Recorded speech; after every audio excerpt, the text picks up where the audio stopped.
o'clock. If everybody's ready to go, we can go ahead and get started Yeah, whenever you're ready. yeah, I've heard that too. Oh, just one quickly, I'm sorry. Make sure that when you're speaking into the mic, your green light is on and that you're speaking directly into the mic. And that goes for the audience if you speak up at the podium so that we can capture that. Thank you. Okay, at this time, let's call the meeting to order. Next item on the agenda is the approval of the minutes of the previous meeting. I do have a recommended change for the minutes to one of the exhibits. Exhibit B, under color blindness. I'm going to read it out to you, and then the commission can determine if they want to make a motion to make that adjustment to the minutes. We did find that there was a word in there that needs to be applicant, and then distinguish between uncorrectable and correctable vision. Applicants must distinguish through corrected and uncorrected means primary colors and will be tested using the Ishihara's test for color blindness. The applicant will be disqualified for uncorrectable mild to moderate red and/or green deficiencies or uncorrectable moderate to severe deficiency in any colors other than red and green. Correct.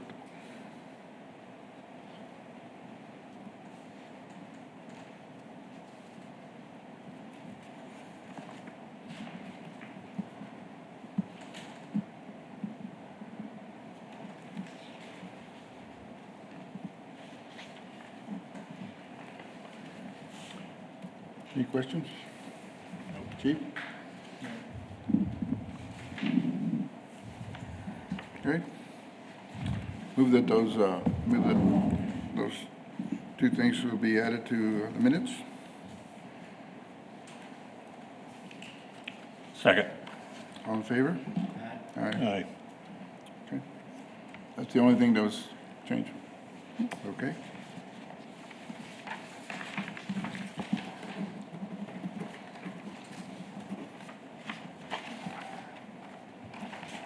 Let me make sure on that one.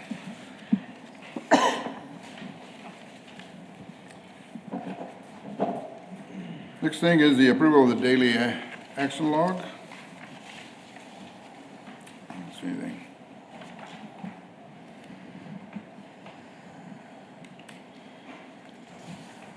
Questions?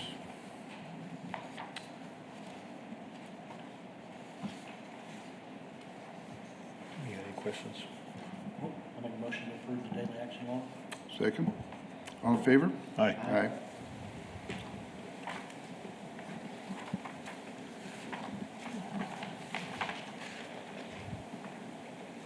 Next thing is a consideration of appeals for, in regards to the sergeant's promotional examination given to by the police department on the 31st of March. The appeals were about 14 questions there. Before we get started, I want to make a statement on these appeals. First of all, I want to thank all the folks that launched an appeal on these questions. It's your appeals that help us make the process better tests, better promotion cycles, so on and so forth. And secondly, when I was looking through, I noticed quite a few of the questions, the discrepancy was wording. So I tried to be as consistent as possible on how I applied logic to the wording of the questions, but I do understand that that is going to be a problem probably on a couple of these. So if you feel free to come up and talk about those, how you feel. I've read, obviously, your statements, but I want to hear your thought processes as well. Thank you. Okay, so I do have a PowerPoint to discuss every one of the appealed questions. So we'll go through them and make sure that we read them completely.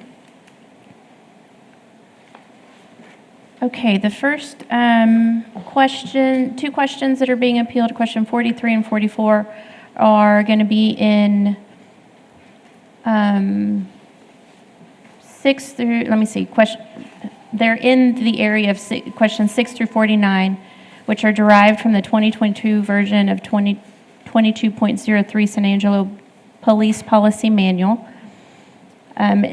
This paragraph is actually in the exam. Please select only one answer on your answer sheet.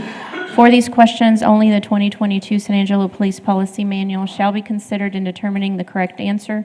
No other source or material shall be considered in determining the correct answer. Please read the question carefully and select the answer which best responds to the question. So question 43 is up on your screen. One of your patrol officers has responded to a citizen waving them down and reporting an unresponsive person. The patrol officer reports to dispatch, conducts an evaluation, and determines the person is unresponsive due to a drug overdose. The officer administers naloxone to the person. As the supervisor of the patrol officer, you should do which of the following actions? Section 4, Chapter 4.38xe. Answer A, conduct a thorough search of the area to determine if a crime has occurred. B, ensure the substance to which the treated person was exposed is collected and the persons reporting the unresponsive person are detained for possession of the substance. C, provide the officer with a replacement naloxone Narcan kit. D, in the case of employee exposure, direct the officer to immediately report to the hospital emergency department for treatment. The commission has the actual appeals, so you've had a chance to review those. The test writer's response is on your screen, which you've also got a copy of as well. The 2022 San Angelo Police Policy Manual, version 22.03, section 4.38x, page 604, clearly states that D, in the case of an employee exposure, gather the facts of the exposure and complete the appropriate injury on duty and exposure documentation. And E, supervisors will also be responsible for providing the officer with a replacement naloxone Narcan kit. The officer shall sign out the new kit on the sign-out sheet kept with the replacement kits. Had the scenario indicated the potential of officer exposure to the narcotic that caused the overdose, then answer D would have been correct as the answer which best responds to the question. However, no such indication was made in the scenario, and the question should be answered as posed, with the respondent selecting the best possible answer. The key to answer is C. This is supported by the referenced policy manual and the scenario in question number 43, not making any indication of responding officer exposure. And Chief Howard is here if you'd like to give some feedback. C is the correct answer from our perspective. It aligns with what the policy says. And if there are any comments from the audience?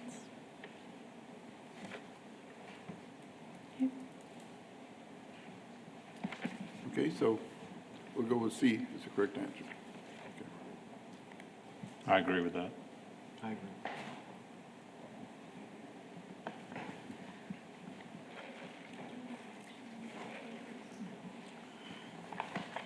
Okay, moving on to question 43. I'm sorry, 44. The department's policy on the use of automated license plate reader, ALPR, specifies the training, use, and operations policies employed by the officers driving an equipped vehicle.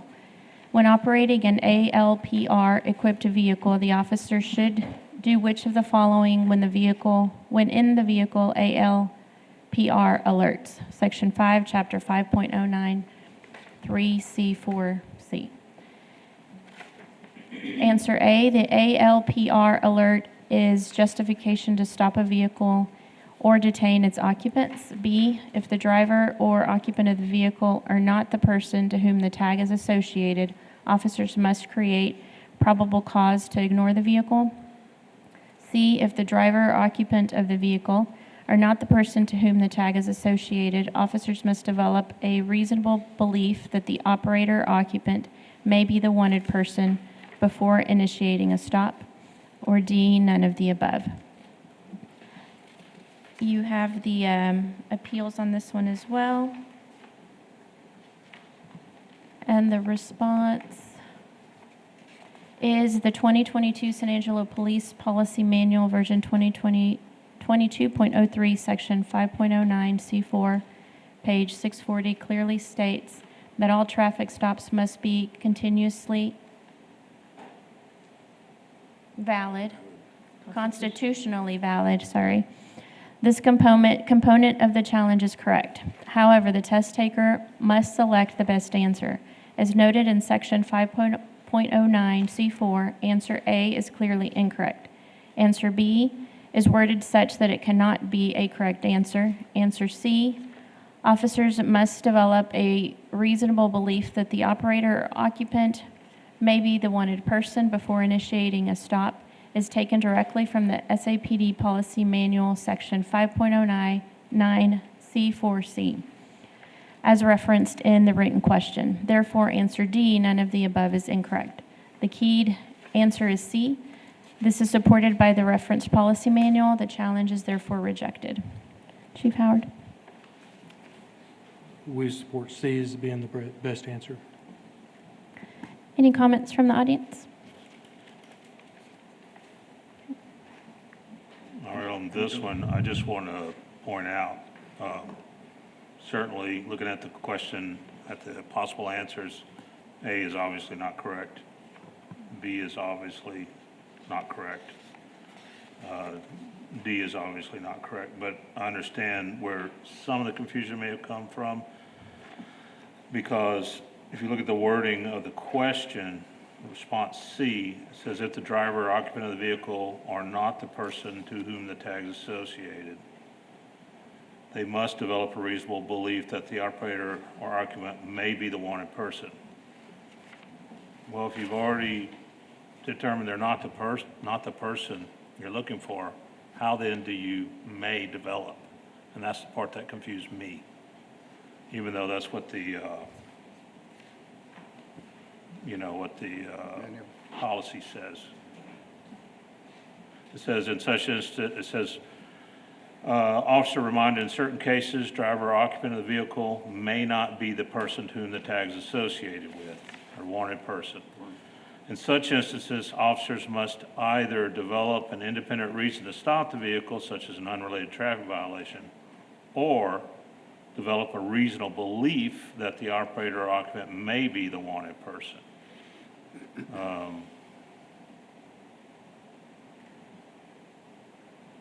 Can you guys help me out with that one? It also says by comparing occupants, physical appearance to that, and physical description, if more than one. So if we're looking at maybe the physical appearance is similar, if it is as one of the reasons to stop.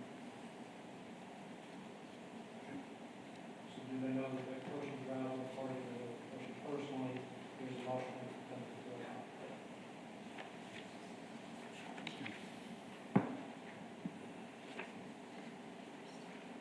I guess the only problem I have is the way C is worded. It says that the driver or occupant of the vehicle are not, instead of may not. I know I'm splitting hairs, but wording seems to be problematic through a number of these questions. I'm okay with letting it stand, but just wanted to note that. Because in the policy it says may not. Okay, we'll make a note of that. Okay. So we go with C. Yeah. Okay, C. Okay. Rejection on that one. Chief Dunn? Yeah. You agree with C? Yeah. We didn't call for one. Well, you guys are giving affirmation.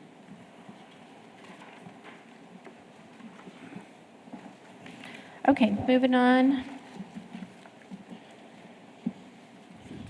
The next section is for appeals to questions 56, 58, and 64. Questions 50 to 65 originate from the content of the 2021-2022 Texas Criminal and Traffic Law Manual, Blue 360 Media LLC, Penal Code, pages 1 through 168. Select the answer that best responds to the question. Only the 2021-2022 Texas Criminal and Traffic Law Manual, Blue 360 Media LLC, Penal Code, pages 1 through 168, and no other source could be considered in determining the most correct answer. Please read the question carefully and select the answer which best responds to the question. Question 56 says, when investigating a domestic disturbance report, the victim states their neighbor has repeatedly and loudly announced that he would beat up the caller's teenage kid if they ride their bicycle across his lawn again. This statement by the neighbor is considered which type of crime? Section 22.07, page 48. A is assault, B is terroristic threat, C is deadly conduct, D is none of the above. You have the appeals in your packet. The response, the 2021-2022 edition of the Texas Criminal and Traffic Law Manual, page 40, Penal Code section 22.01B2, indicates that under the Family Code section 71.005 defines the teenage kid referenced in question 56 scenario as a member of the victim's family. This aligns the question with Penal Code section 22.01 and not section 22.07. Section 22.07 is specific to applying to the general public. The challenger is correct that the keyed answer should be A, but not for the reasons stated. The keyed answer is B. Recommend the correct keyed answer be changed to A. This is supported by the challenge and the Texas Penal Code, page 40, section 22.01B2. Chief Howard? I went all over the place reading this question and the answers associated with it. I changed my answer at least 3 different times by looking at it. Imminence, one of the problematic parts of the question. Another part is the assault is conditional on a behavior being performed by a teenage person. Was there a serious bodily injury if an adult attacks a kid or a teenager? That's an issue. So you could go with none of the above. Terroristic threat is actually a kid would be afraid of imminent bodily injury if he did repeat this further act. So I'm thinking B is actually a good answer. B or D. Assault by threats. I mean, but he puts assault, he doesn't put assault by threats as a correct answer. So that's kind of where I'm at, so. I thought about the same thing. I think definitely A fits A. Certainly not deadly conduct, and certainly not none of the above. The terroristic threat, the question I had, and we're having to assume a lot here, is they say teenage kid. Well, I have 19-year-olds in my college classes I call kids. They're teenagers, but they're not. They're adults. And then, does the kid even know he's been threatened? Do we know that? That's where I have sort of a problem with terroristic threat. Well, you start having to read really, really into the question, and that's a problem. Right. And now, granted, if I was a kid and I rode a bike across the neighbor's yard and he yelled at me, yeah, I'd be scared. So that makes sense too. Any comments from the audience? Like you said, the question poses a scenario. By Texas Penal Code, serious bodily injury is defined with permanent disfigurement or impairment. And under this scenario, that doesn't meet. It does meet for assault. Just even assault by threats is just threatening to injure somebody. So it does fit. It does fit the answer for assault. I think the correct answer should be changed to A, just like the test maker said.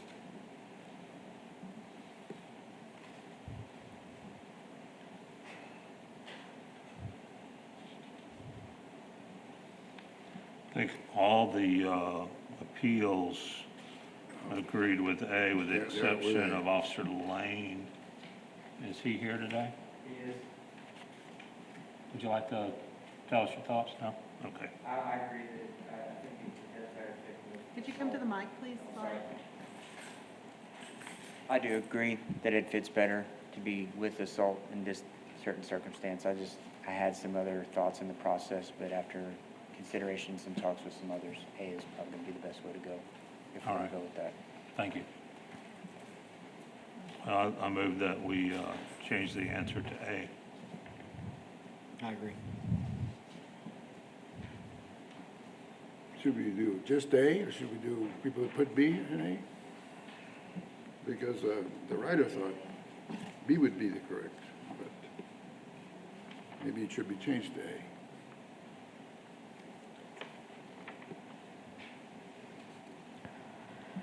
I certainly don't know anything about the penal code, but I will maybe make a comment that if the commission or the chief or the test takers think that this is not a good question, maybe the discussion can be about that, and you are able to throw that out if it's not a good question. So. The problem I have with terroristic threat, if you read the wording under 2207-2, says place any person in fear of imminent serious bodily injury. The fact that the statement is conditional, if the kid never rides the bike again across the yard, he's not in imminent danger. Although it does meet the level of intentionally or knowingly threatening another with imminent bodily injury, the threatening part for A, assault. But But again, he uses imminent bodily injury, the word imminence in there, in both the terroristic threat and So, the assault. yeah, I mean, I'd be okay with discounting the question completely, quite frankly, or counting A and B. I'm pretty open on this one. What's your thoughts, Brian? what do you think there, Chief? Well, I'm trying to look under 2207.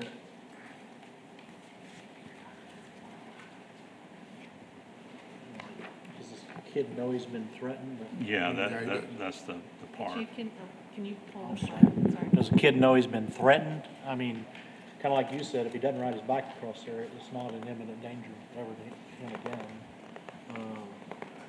Is his family member going to tell him?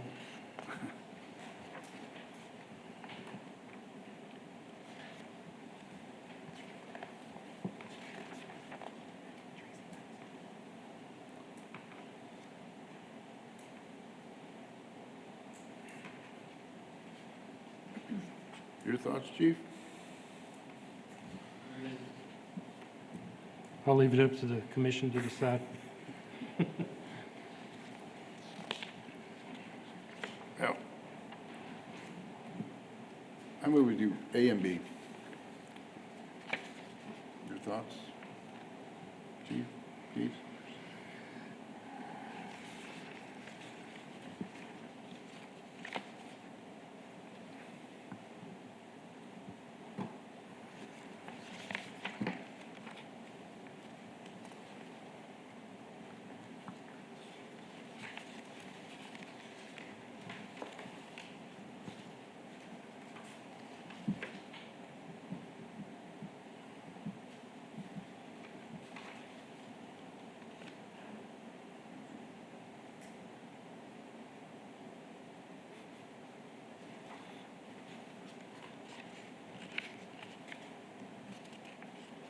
I could see it being B. Yeah.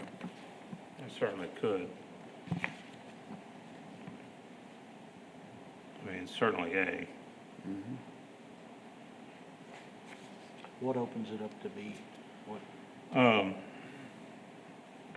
The fear of imminent bodily injury. Now, here's a question for law enforcement. It says any person, so if I'm dad and I'm fearful for my son, does that count under terroristic threat? That's the part I'm trying to wrap my head You're this asking any if person? the father of the child that's been threatened?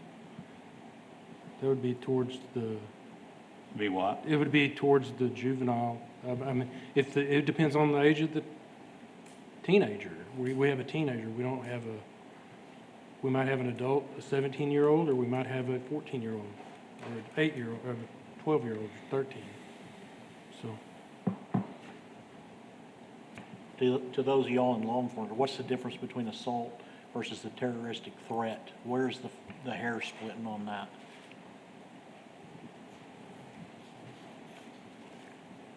Terroristic threat, for you to get terroristic threat, you have to have serious bodily injury. For serious bodily injury to be met, you have to have permanent disfigurement or impairment. So that actually has to happen. That has to happen, that has to meet, okay? For bodily injury, it's just bodily injury. If I punch you in the face and you feel pain, that's bodily injury. That's why either the answer is A, assault, as he threatened him, inferior bodily injury, or the answer is D, none of the above, because there was no there was no immediate danger. So terroristic threat's completely thrown out just based off the definition of serious bodily injury. Terroristic threat, you have to have. Bob. You have to have serious, you have to place any person in fear of serious imminent. bodily injury, which is serious bodily permanent. injury. The way serious bodily injury is defined in the penal code is permanent disfigurement or impairment. And You that have is to correct. lose, you know, that's Yeah. that's even more than a broken bone. You So we're gotta, talking about the word serious is the difference between the two, right? yes, so, and it's the definition. Say again? Beat up is too vague, it's not specific. So But that either falls under the assault definition. does it under this not? scenario, and then you have, you know, we're talking about what's the age of the child, because you have injury to a child, stuff like that, but that's not up there. Of course, deadly conduct is not the correct answer. Terroristic threat does not meet the correct answer based off the definition of serious bodily injury. If you believe it was immediate in nature, you have the correct answer is A, assault, and if you don't, then the correct answer would be D, none of the above. Thank you. Okay.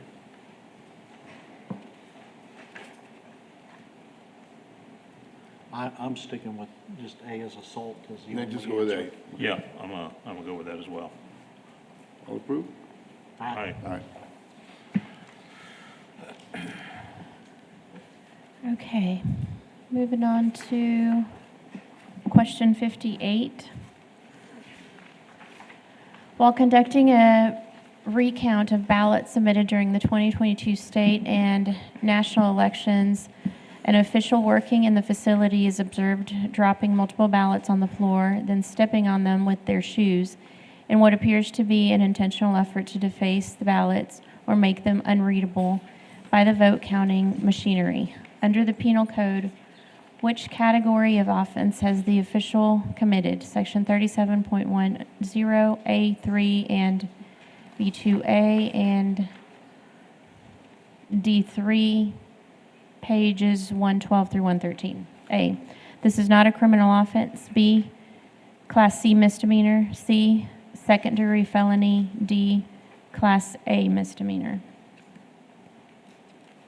Response? I'm sorry, you have copies of the appeals for this one as well. The section of the penal code referenced by the challenger is not a part of the question nor included in determining the correct answer. Penal Code Section 37.10C2 does not apply to government-prepared and issued ballots used to vote in elections of any kind. Under subsection 37.10C2A, it would only apply to those documents issued under the the Education Code, which does not apply to ballots. Other sections of 37.10C2 do not apply to ballots. The scenario clearly indicates that the action to damage or deface the ballots 3, intentionally destroys, conceals, removes, or otherwise impairs the verity, legibility, or availability of a government record. Penal Code Section 37.10A, page 112, and D2A, page 113. If the actor's intent in committing the offense was to defraud or harm another was committed with intent, Section 37.10, D3, page 113, then the crime is a felony of the second degree, page 113. The keyed answer is C. This is supported by the reference penal code. The challenge is therefore rejected. Chief Howard? We agree C is the correct answer. Anybody from the audience? The Okay. candidate appeal did reference a completely different part of the, Yeah. unrelated, so I agree with C. So we go with C. I agree with that. Okay. Thank you. Okay, next question is question 64. Officers are frequently called to testify at trial. An officer being questioned under oath commits which of the following offenses if the response to the question they are asked is both material and knowingly false? Section 37.03, A1 and 2, page 111. A, perjury. B, aggravated perjury. C, inconsistent statement. D, all of the above. You have a copy of the appeal. The response is, the question clearly states that an officer testifying under oath at trial responds both material and knowingly false. Texas Penal Code Section 37.03, pages 110 to 111, aggravated perjury states, A, a person commits an offense if he commits perjury as defined in Section 37.02, and the false statement, 1, is made during or in connection with an official proceeding, and 2 is material, emphasis added. Texas Penal Code Section 37.02, page 110, defines perjury as A, a person commits an offense if with intent to deceive and with knowledge, emphasis added, of the statement's meaning. 1, he makes a false statement under oath or swears to the truth of a false statement previously made, and the statement is required or authorized by law to be made under oath. Or 2, he makes a false unsworn declaration under Chapter 132, Civil Practice and Remedies Code. No part of the question or of the keyed answer are indicative that the question is logically unclear or open to different interpretations. The keyed answer is B. This is supported by the reference penal code. The challenge as presented is therefore rejected.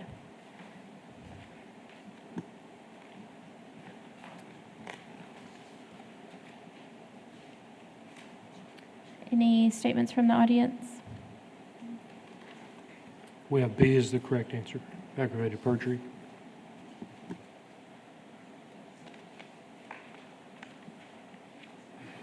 I don't have anything. I don't have any disagreement on that. I don't either. Chief? At the bottom, yeah.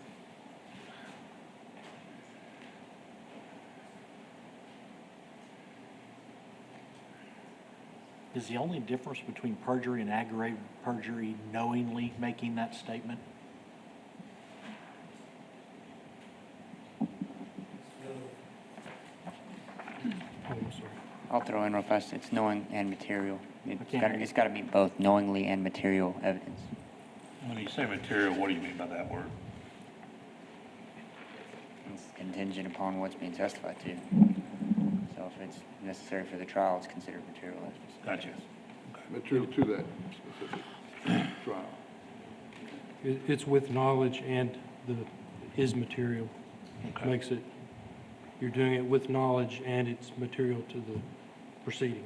Right. All right.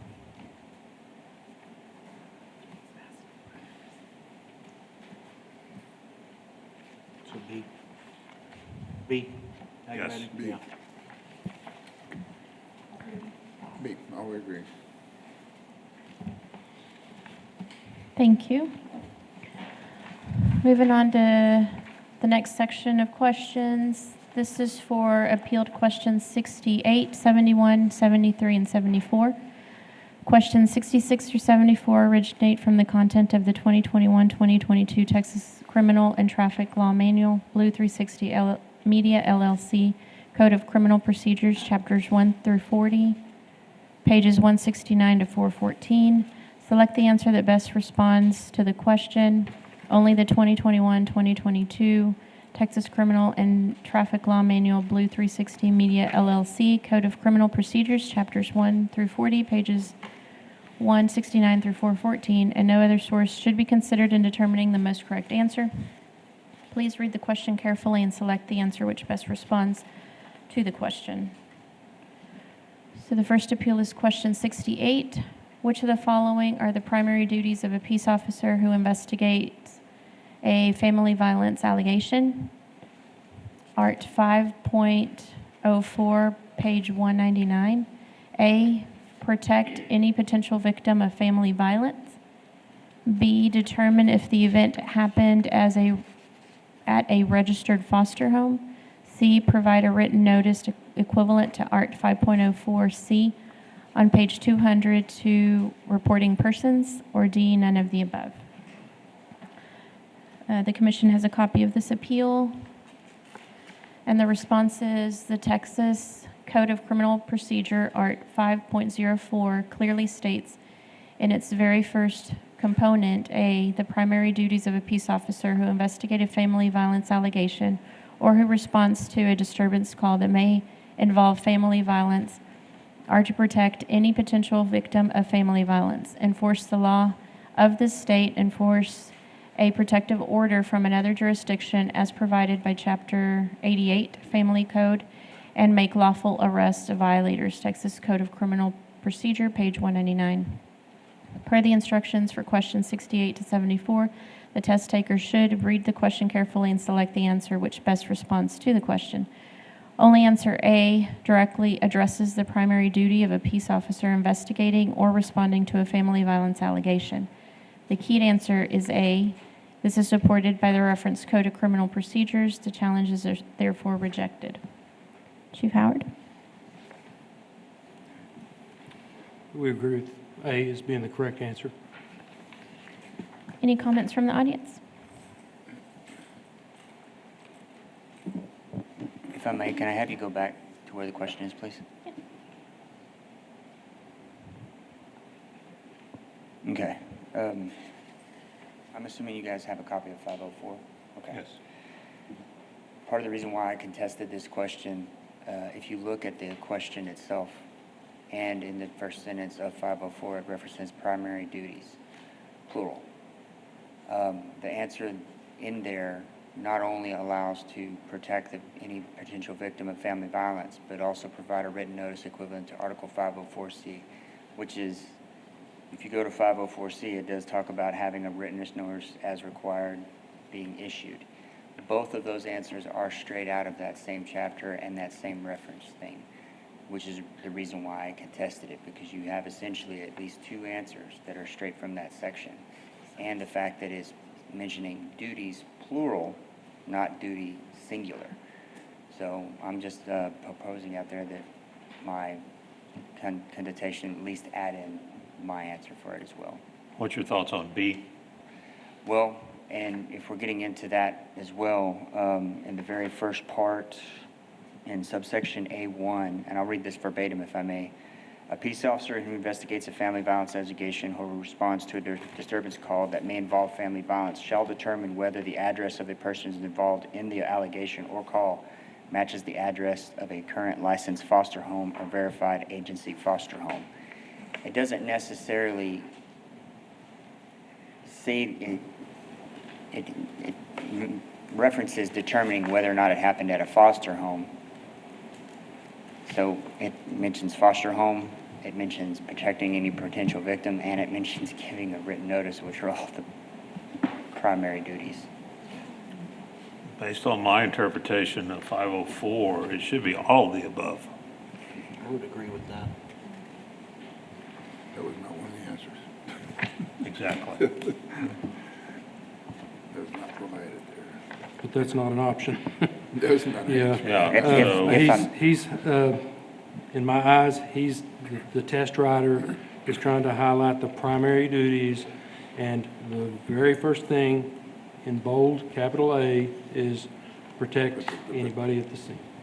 And my only argument to that is that if that's the case, then he shouldn't have used duties plural. It should have been duty singular. And that would have been my logic to go with the first one, which would have been protect any potential victim. My argument is that he's using duties plural, and all three of them are in that section.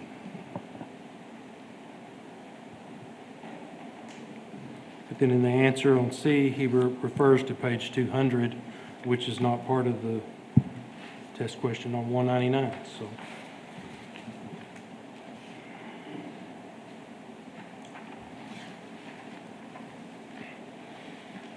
Regardless of what y'all decide, A has to be correct.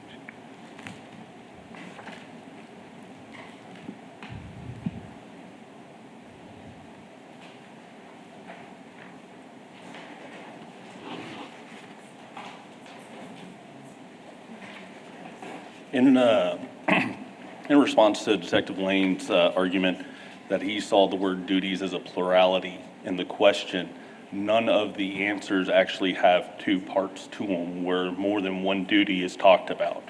But the word duties is plural in the exact wording of the statement for protect any potential victims, indicating that it has to be A.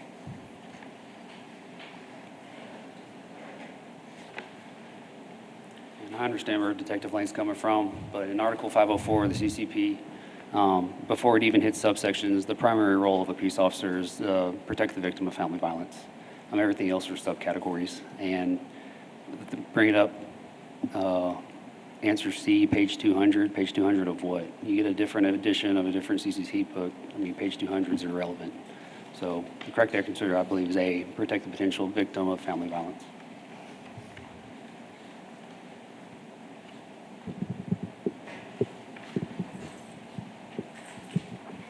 I'd just like to petition to see if all of the above would be an option.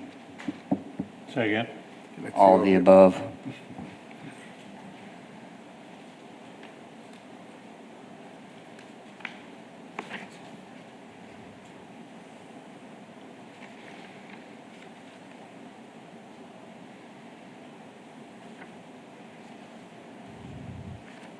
Well, again, even if we look at A, primary duties, plural, of a peace officer who investigates family violence allegation or responds to disturbance call that may involve family violence or to protect any potential victim of family violence, enforce the law of this state, enforce a protective order from another jurisdiction as provided, and make lawful arrests for violators. And then subsection A1, police officer who investigates family violence allegation or who responds that may involve family violence shall determine whether the address matches the address of the licensed foster home. So it's not an option.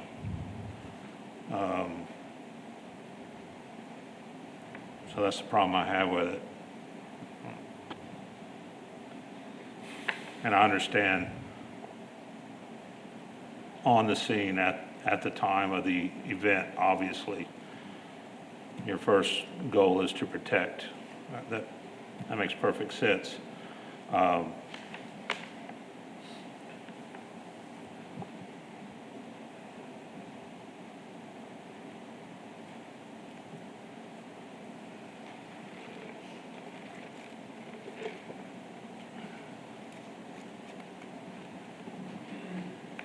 My gut says throw this question out.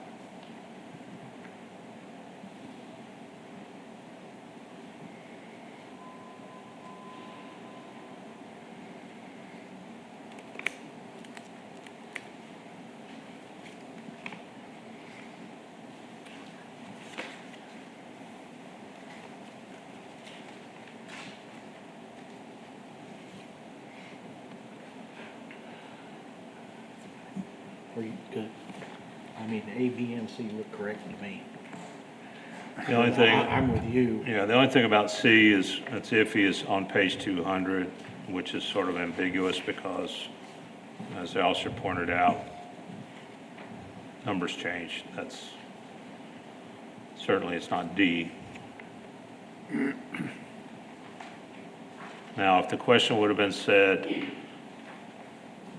of the following primary duties of a peace officer who investigates family violence, what should be his first step? That'd be a good question. That'd be very clear that A is the answer. That was what my argument was. But as it's worded, all of these would be considered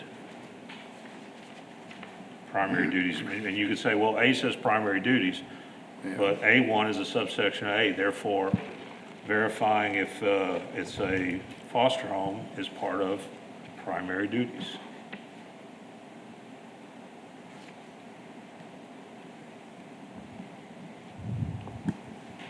I think those are all subcategories to A, and they're enumerated as they're done after. The first thing you do is ensure the safety of everybody at the scene. Right, that is A. The other one is A-1, A-2. It's A-1, and then it goes into B and C. B and C, yeah. If Subcategories. they would have said B and C and then D, but the fact that it's A-1, in my mind, puts it under primary duties.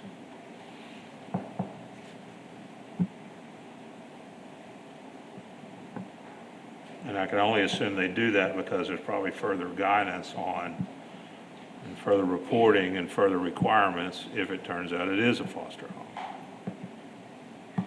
That's why you verify it, otherwise, why bother?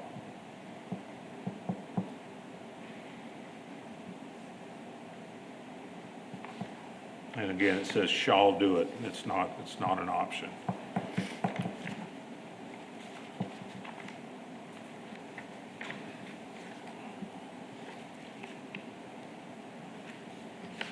I don't know.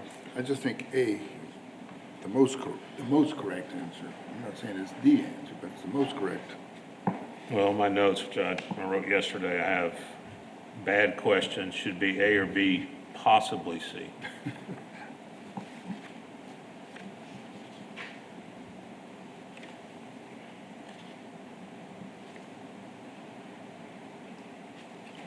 Then what's your recommendation?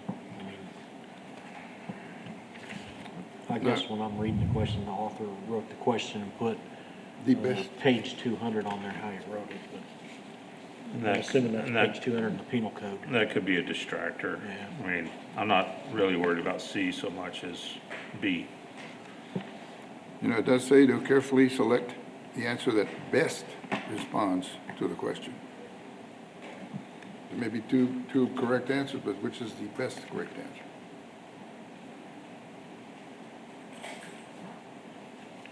My only response to that, if I may, I'm again referencing the fact that if we're going with the best answer, we shouldn't be using plural.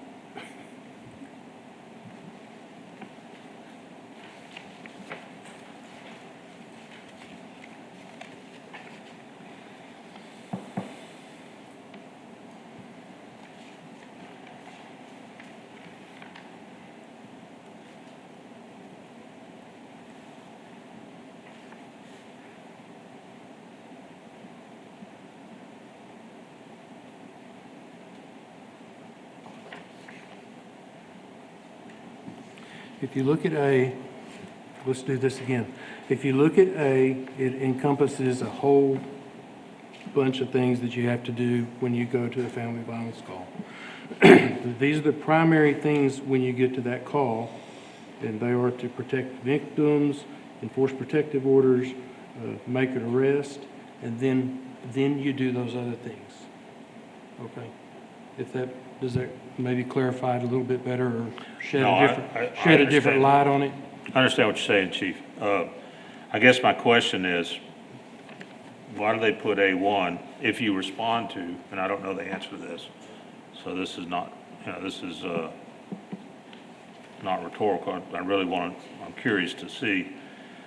If I respond, I secure the scene, victim's safe, says I shall check if it's a foster home, let's say it comes back and says, no, it's not versus yes, it is. How does that change it? What does that change? Other than possibly paperwork, what does that change? Why is it there? Why isn't it B? Why do they include it as A1? And I understand Texas criminal code is a mess. I get that. Yeah. Well, when you go to that scene, you're going to make sure everybody's safe, you're going to secure the scene, and then the things you do afterwards, you're not going to go there immediately and say, is everybody okay? Is this a foster home? Right. You're going to make sure that if arrest needs to be made, if the victims are taken care of, does anybody need medical aid, whatever, you're going to secure all of that. Then part of your investigation, you're going to look into, is this a foster home? So that's the best way I can explain that. You're going to follow these other steps. You're not going to give a family violence card out before you do your investigation or before you take care of those primary duties. Right. And while I do agree with that, I think the fact that there's this much, yeah, while I do agree with that, I do think that because we're having so much confusion of it is why I proposed it to begin with, because everything is referenced in the answers, which is why I think maybe when you had suggested the question the way you worded it, that would have been perfect in my mind. And that would have helped me understand how to answer it better. Because your standard officer who responds to a family violence, it's not just that they're going to make sure they're taking care of A, they're going to do everything that's in 5.04. Right. And again, shall. It's not a Correct. choice. It's not a choice. It's not, yeah, but I mean, you're not leaving that scene until all those duties are met, which is why I'm, at least maybe if there could, that level of confusion at least warrants a redo of the question.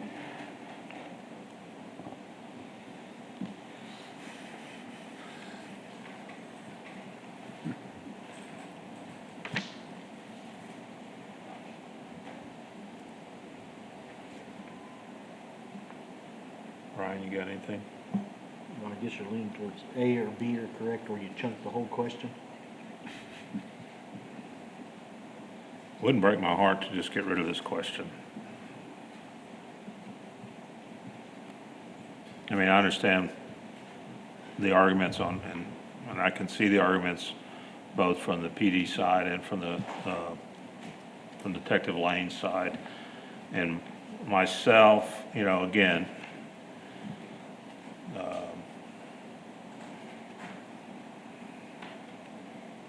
I think the question could have been worded better.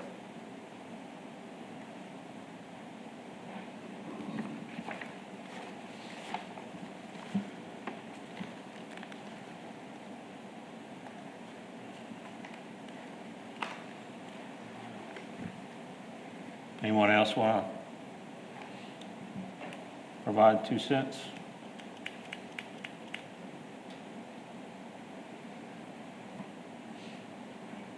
Because when you sit there and read this, the highlighted portion says the primary duties of a police officer who investigates a family violence allegation or who responds to a disturbance call that may involve family violence are to protect any potential victim family violence, enforce the law of the state. Well, does that fall into the second one in B? So these are all considered the primary duties?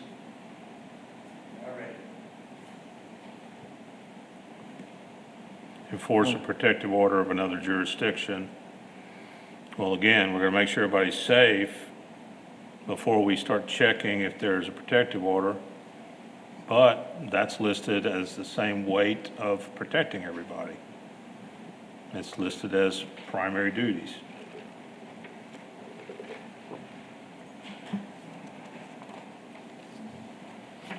I'm gonna,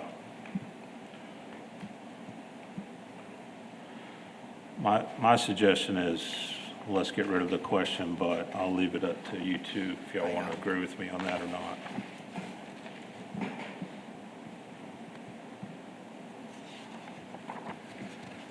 I think it's a very poorly written question, but, because to me, I can't see the page 200, but I'm gonna guess that it was probably correct too.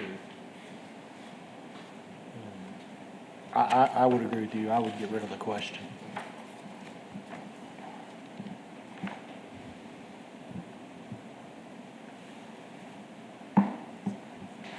No, logically, it seems like that would be the primary duty, to take care of the victim. But with all this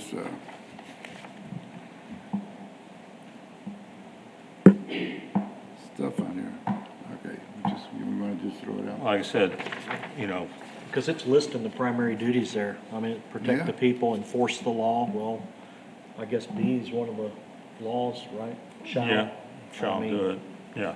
And again, it could have easily been reworded to, Yeah, true. as I mentioned earlier, I don't remember how I said it, but what's the first step? amongst the primary duties of a police officer responding to what should be their first step. A. So I would argue that the question needs to be rewritten, and that's what I'm going to move. Drop the question. I'd second that. Okay. In favor? Aye.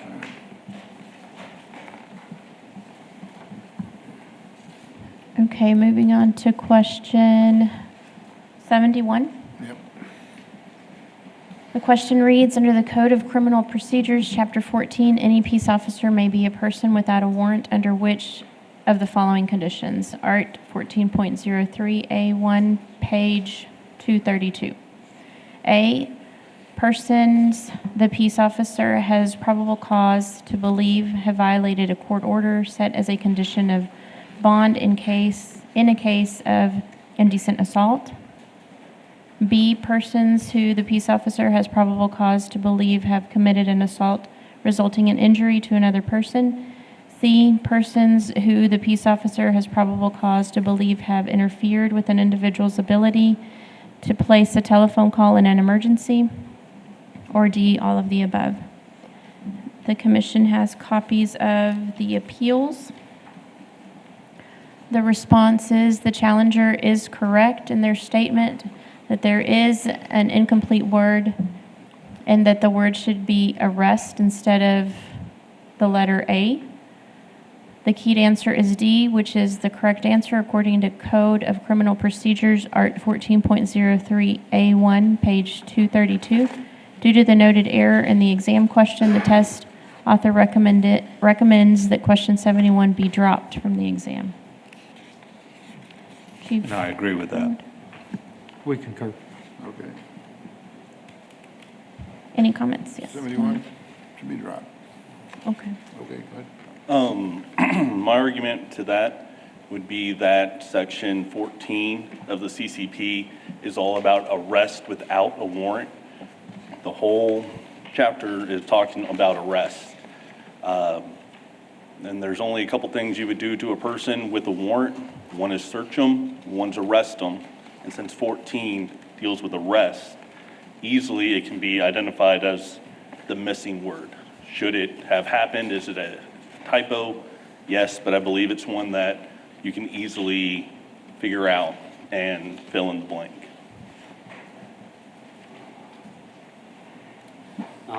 I contested this question as well, but not do what the test maker said. Of course, he left out the word arrest. Could you go back to the actual question itself? So under 1403 of the CCP, it's warrant. It's arrest without a warrant, and B is only a partial answer. There's an and after a person. It says persons who the peace officer has probable cause to believe have committed an assault resulting in injury to a person, and there should be an and there, and that officer has reason to believe that further assault will occur. Without that, you cannot make a warrantless arrest. B is not right, which means D is not right. I agree with the test maker. The question should be dropped. I also second that, and he is correct in that. In reference to the first gentleman that spoke, you know, when I read this, my brain read arrest. But the fact that it's not there changes the question. It's that simple, unfortunately. So I agree with dropping it as the test maker agrees.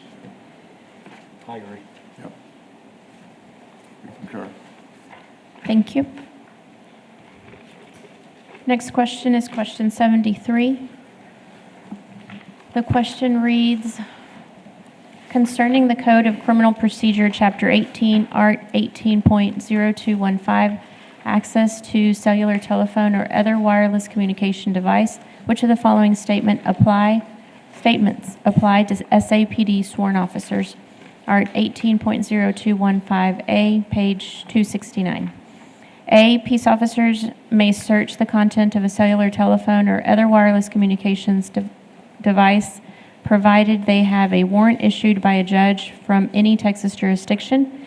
B, a peace officer may search a cellular telephone or other wireless communications device without a warrant, even if the owner or possessor refuses consent to the search. C, a peace officer may not search a person's cellular telephone or other wireless communications device, pursuant to a lawful arrest of the person without obtaining a warrant. D, only federal agents of the U.S. Border Patrol or U.S. Customs and Border Protection Services have authority in San Angelo to search the content of cellular telephones or other wireless communication devices without warrants.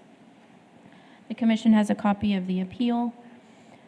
The response is the Texas Code of Criminal Procedures, Chapter 18, Art 18.0215, page 269, clearly states, B, a warrant under this article may be issued only by a judge in the same judicial district as the site of 1, the law enforcement agency that employs a peace officer if the cellular telephone or other wireless communications device is in the officer's possession, or 2, the likely location of the telephone or device. Therefore, answer A cannot be correct.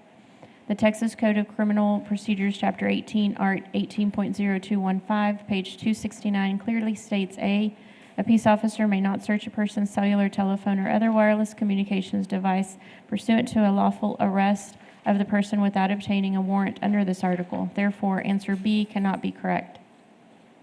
Answer D is incorrect as clearly noted by the Texas Code of Criminal Procedure, Chapter 18, Art 18.0215, components noted above.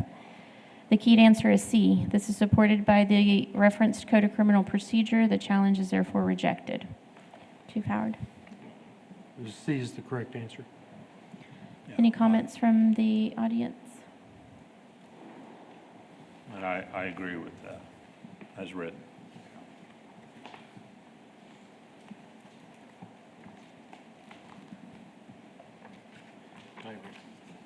So C. We all concur. C. Thank you. Moving on to question 74. When executing a search warrant under the Code of Criminal Procedures, Chapter 18, you come across what appears to be an explosive device. Which of the following actions should not be performed? Art 18.181, page 275. A, if possible, safely deliver the device to SAPD evidence for retention and storage. B, photograph the device in the position where it is recovered before touching or moving it. C, separate and retain components associated with the weapon, such as fusing and triggering mechanisms, if those mechanisms are not hazardous to themselves. Or D, all of the above. The commission has copies of the appeal. The response is, the question asks, which of the following actions should not be performed? The keyed answer is A. The instructions for this section of the exam clearly state only the 2021-2022 Texas Criminal and Law and Traffic Law Manual, Blue 360 Media LLC Code of Criminal Procedure, Chapter 1 through 40, pages 169 through 414, and no other source should be considered in determining the most correct answer. Please read the question carefully and select the answer which best responds to the question. Texas Code of Criminal Procedure, Art 18.181, on page 275 clearly states, A, after seizure of an explosive weapon or chemical dispensing device, as these terms are defined in Section 46.01 Penal Code, a peace officer or person acting in the direction of a peace officer shall, 1, photograph the weapon in the position where it is recovered before touching or moving it, and 6, separate and retain components associated with the weapon, such as fusing and triggering mechanisms, if those mechanisms are not hazardous in themselves. Therefore, answer B and C are actions that should be taken according to the reference article and cannot be the correct answer to the question as written. Since answer A should not be a performed action and answer B and C should not be performed actions, answer D cannot be the correct answer. SAPD policy, either written or verbal, has no applicability to this section of the exam as noted in the instructions for questions 66 through 74. The keyed answer is A. This is supported by the reference Code of Criminal Procedures and instructions for this portion of the exam. The challenge is therefore rejected. Chief Howard. We have A is the correct answer. Any comments from the audience? I just need you to go back to I just need to see what it is. This slide, one more. That's all I need, thank you. I would agree A's answer. I agree. We all agree. Okay, thank you.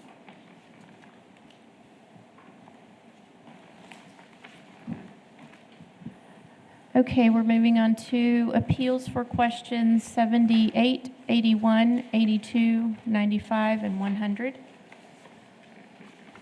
Questions 75 through 100 are taken from the textbook Common Sense Police Supervision, Practical Tips for the First Line Leader, written by Gerald Gardner, Thomas Publishing, 2018, 6th edition. These are two versions of this book. There are two versions of this book, a print version and an electronic version. Questions referred to the print version of the book. Please select the most correct answer for the responses provided. Only the print textbook shall be considered in determining the most correct answers. Note, the textbook Common Sense Police Supervision does not utilize gender-neutral pronouns. As such, the questions drawn from this reference will retain the original wording of the text. No offense is intended nor offered to those taking or administering the promotion exam. Question 78.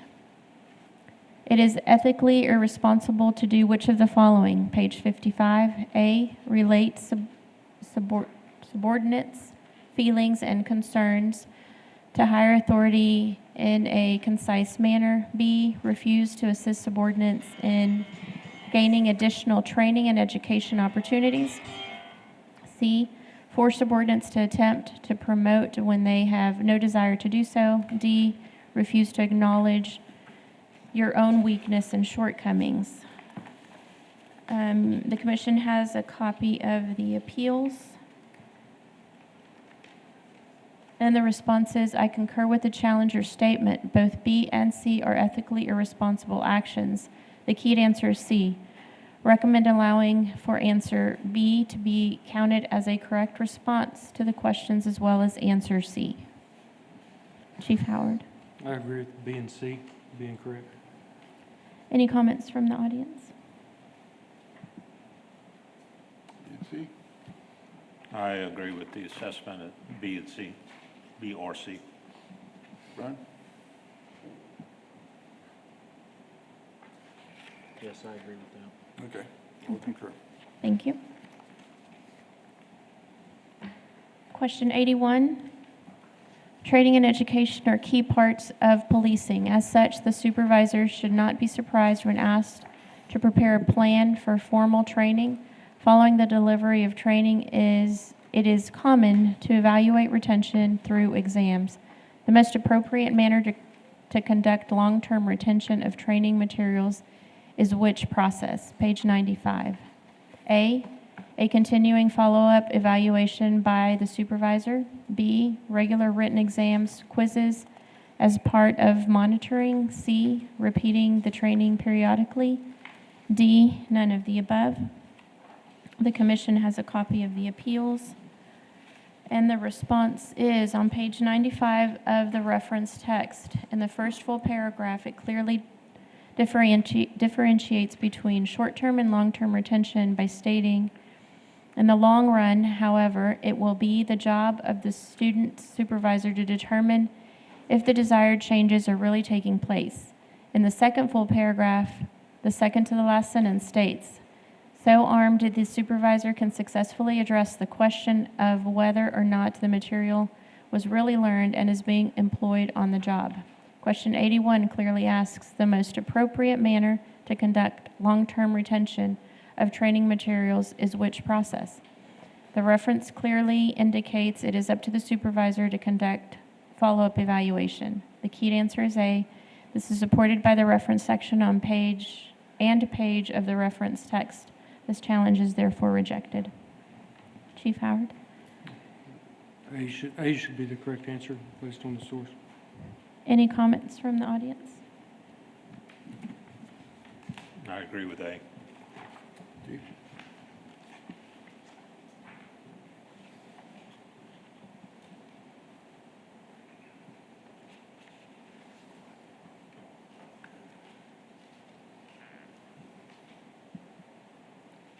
I agree with that. All agreed. Go with A. Thank you.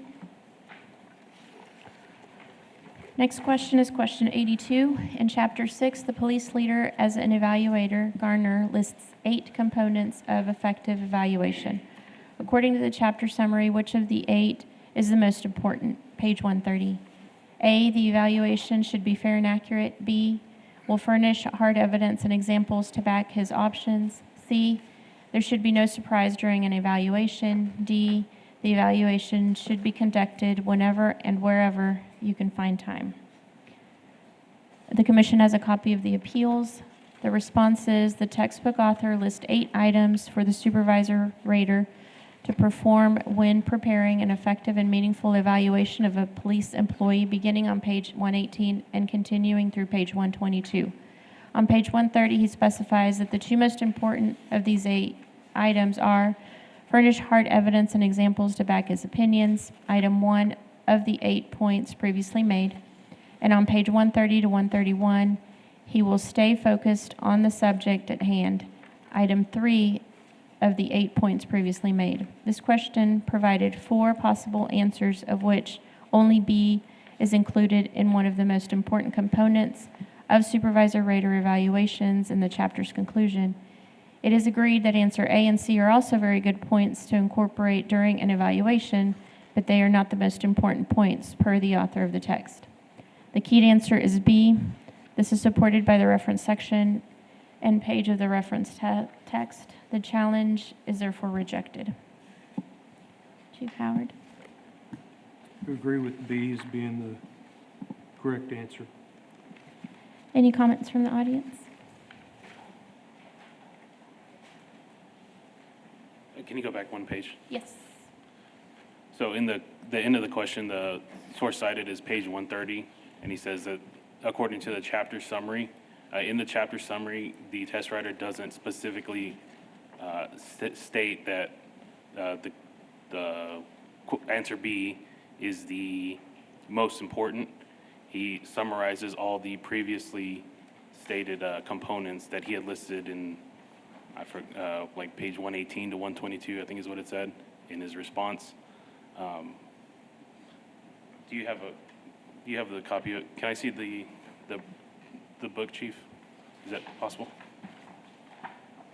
Yeah, that's one of the things on this question. We didn't get the page that had the listed 8. The page is referenced in the response. Yeah, we didn't get a copy of that. So in the chapter summary, he actually lists fair and accurate, or a synonym for fair, twice. It's just a short paragraph. The police supervisor's job as an evaluator is obviously a multifaceted one. He must be a keen observer, a fair and accurate reporter, and a patient and tactful leader. He must, in the final analysis, be one who effectively rates, records, and where necessary, requires improvements in the efforts of his police subordinates. An impartial, which is a synonym for fair, an impartial and accurate evaluator, as an impartial and accurate evaluator, the supervisor will, now he gives the answer that he says it should be, this supervisor will furnish hard evidence and examples to back his opinions. So he's already listed fair and accurate twice before he even said furnish hard evidence. So in my opinion, if we're gonna go with the most important, fair and accurate should be the most important. When he lists the 8 components, he never specifically says that they're listed in most important order on page 118.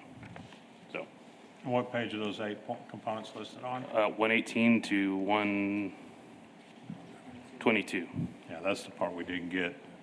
I will point out that under points to remember on page 131, this is the problem I have with the question. If will furnish hard evidence and examples to back his opinions is the most important, he doesn't bring that up in points to remember, but he does bring up fair and accurate, which obviously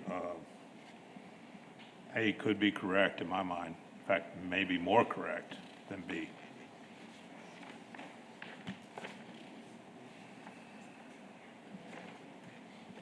Is fair and accurate one of the 8 components? I don't know, because we don't have Because those. that's what the question says.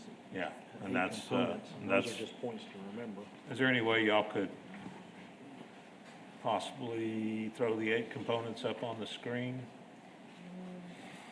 I don't have them on the PowerPoint.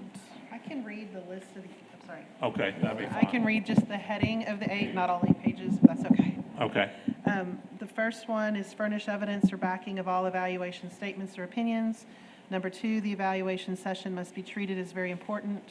Number 3, stay on subject. Number 4, the evaluation must be fair and accurate. Number 5, the evaluation should not spring surprises. 6, statistics should not be overemphasized. 7, the evaluator must not play Santa Claus.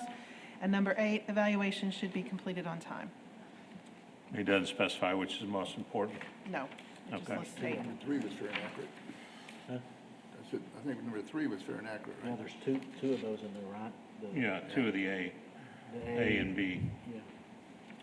And he does talk about no surprises during The evaluation. question says of the later, 8. but- Of course, all 8 are going to be the correct answer. It says which one's the most important. Reading this book twice, the correct answer is the one that he gave.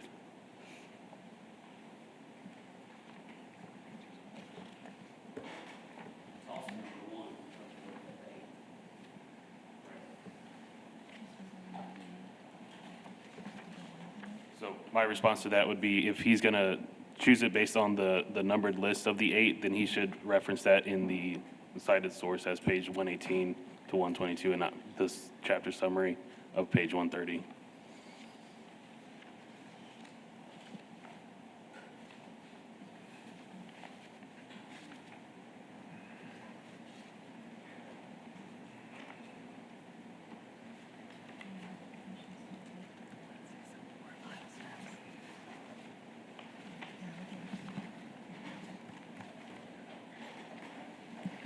And what's funny is if you look at chapter summary, he actually says fair and accurate before he even gets to hard evidence and examples. That's second paragraph. So I got a real problem with this question as it's worded.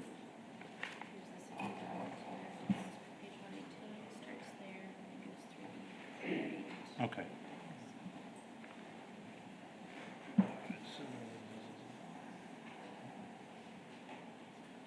So we go with 2 answers. Some of them were minor steps, all of them reflect the history, common sense, or worth noting.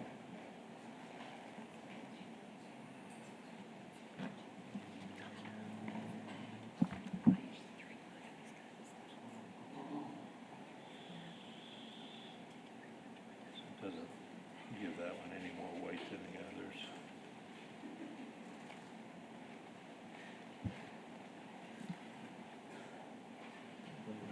You said that one too, right?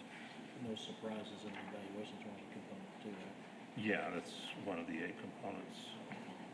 And that's what, C?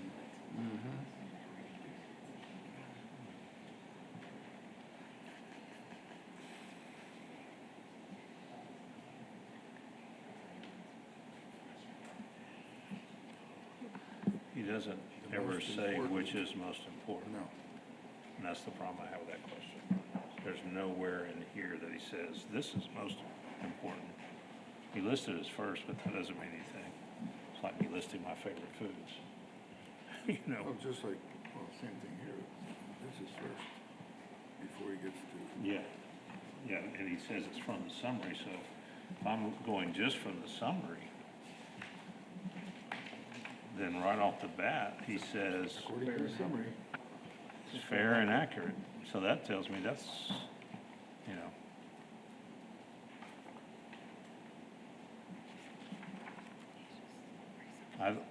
Okay, in all fairness, I don't think it's, based on the way the question is worded, it's not based on based on how it's worded and based on the book that it's based on. It's not possible to determine which is most important. He never says it. So I move the question be thrown out. I would agree with that.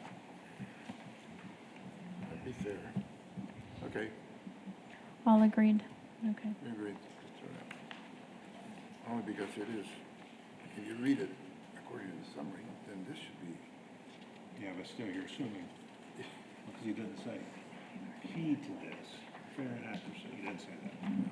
He didn't say most important. He doesn't even hint at it. no. Because the first one in the components, the other one's listed first, so now you got them both listed Yeah, in different. and then when you look at points to remember at the very end, he doesn't even put evidence, but fair and accurate's in the points to remember. If it's the most important thing, it should be under points to remember. It's not.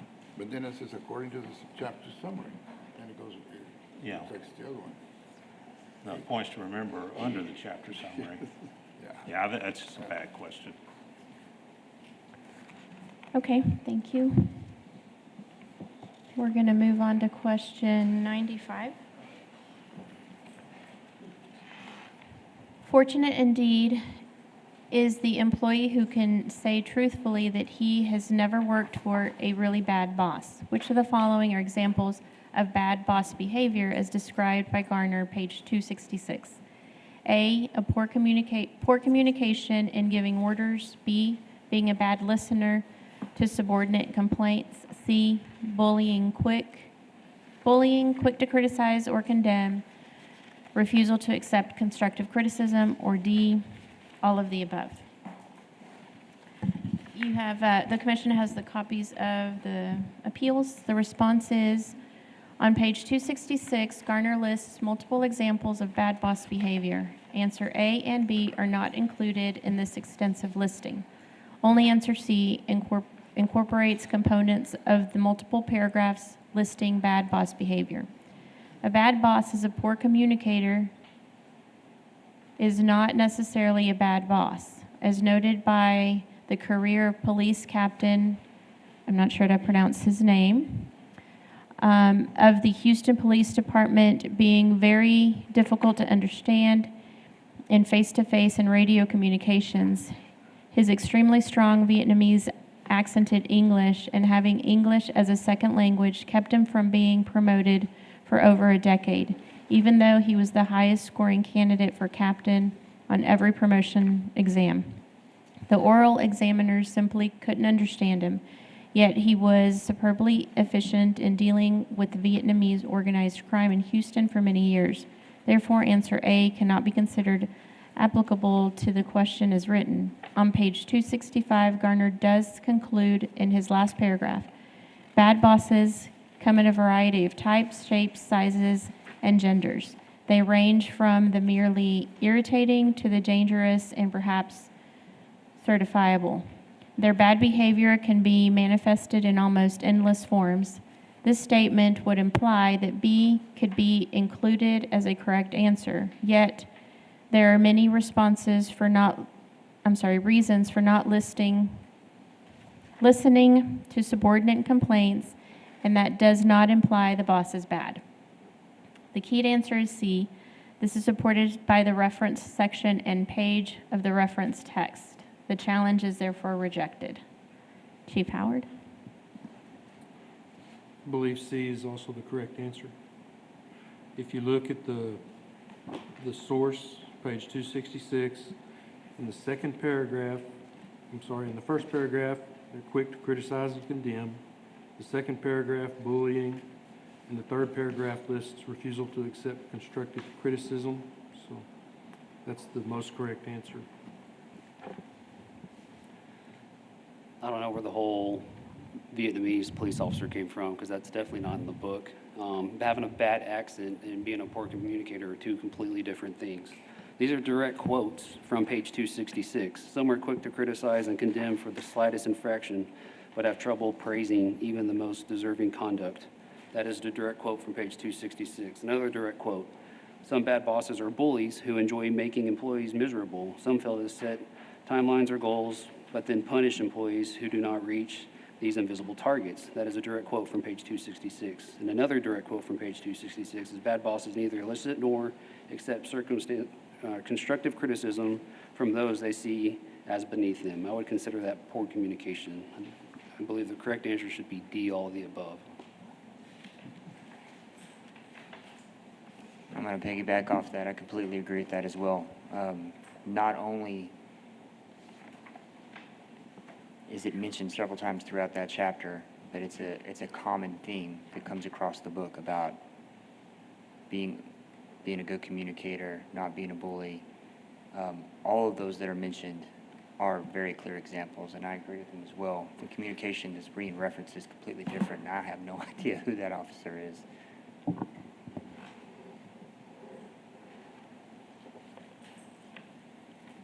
Well, one of the reasons it makes me consider as an answer, not the answer, as an answer, A, is also right out of this. It says,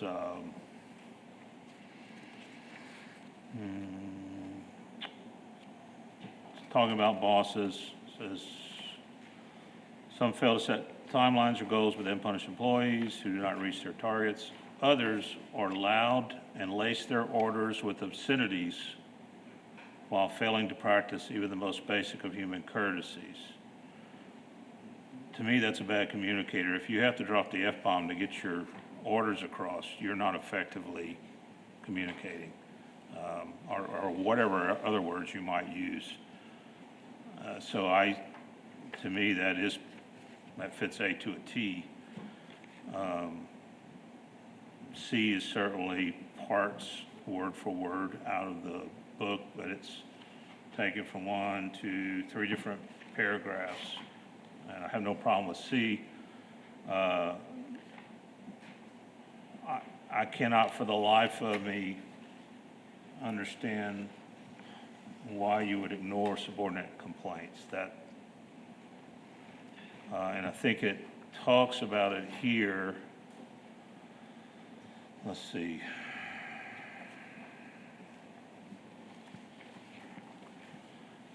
In fact, it is part of C. Some are quick to criticize and condemn, but have trouble. Wait, that's not it.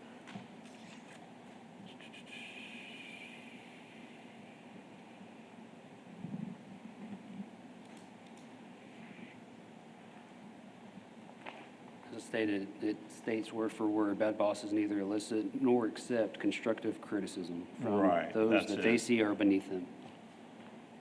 Yeah, bad bosses neither elicit nor accept constructive criticism from those they see as beneath them.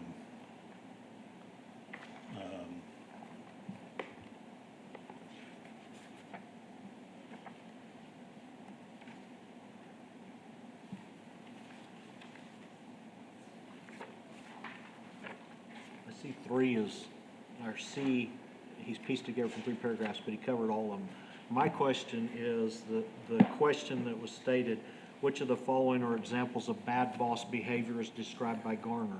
Well, is poor communication behavior or is it a deficiency? Because to me, there's a difference between those two. So if I gave an order and I just didn't communicate very clearly and expected somebody to do something, but I wasn't clear in my order, is that bad behavior or just poor, a deficiency on my part to convey that message? It's not necessarily bad behavior. Yeah, I see your point. And the same thing being a bad listener, you know, is it bad behavior? The response or the Or is question? it a deficiency on that officer's part? The response. Can you have a deficiency without individual behaviors? Can you have a deficiency what? Without individual behaviors to judge a deficiency by? As far as being a bad behavior, I mean, let's say that my vocabulary was very limited in something I do. Is that a bad behavior, or I need to improve my vocabulary? Same thing with listener. I miss about half of what people tell me sometimes because I have a documented hearing disability. Doesn't mean I have bad behavior. I just missed a word here or there. I think we all can attest to that. But so yeah, my initial notes, I can see where D could be the answer, but I do agree with what Brian is saying concerning the fact that he is specifying behavior. Something that I think bears considering is that officers were expected to read this book and to grow and mature different lines of thought as it relates to supervising patrol squad or CID, what have you.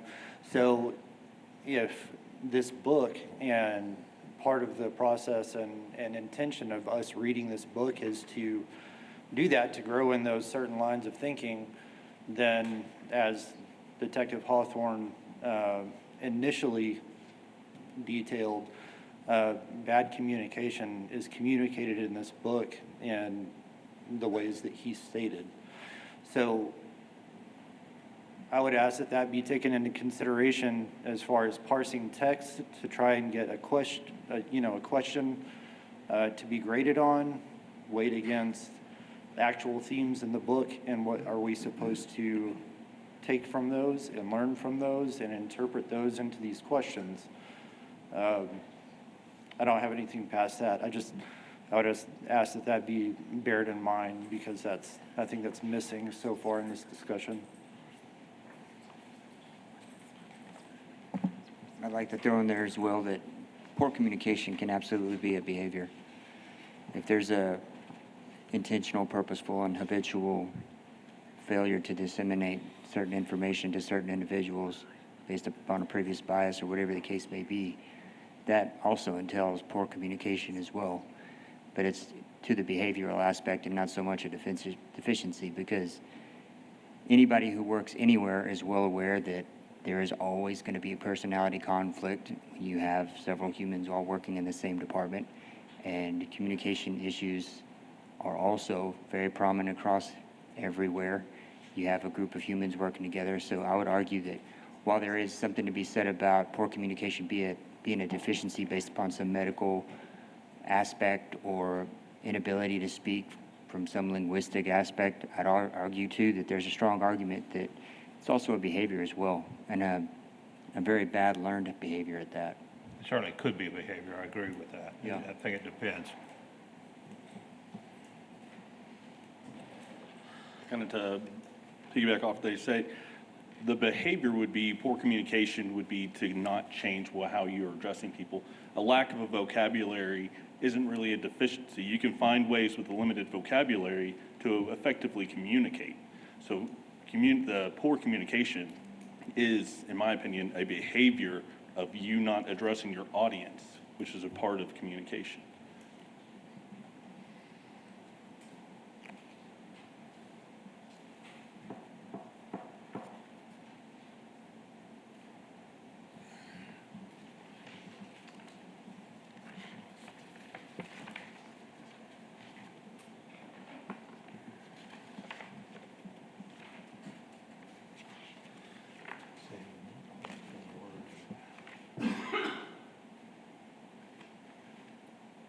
To me, that is a behavioral communication problem.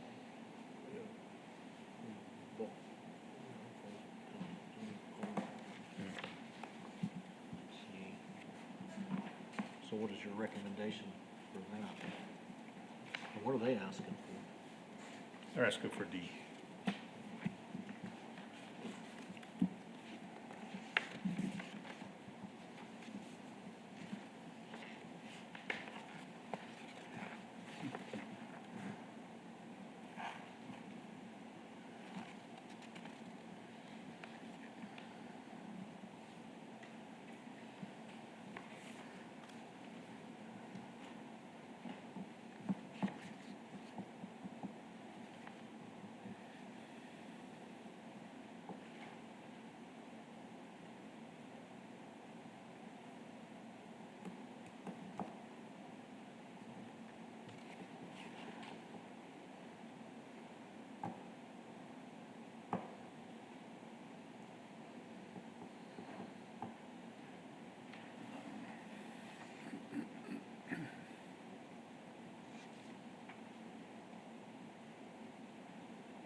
Where was the bad list report?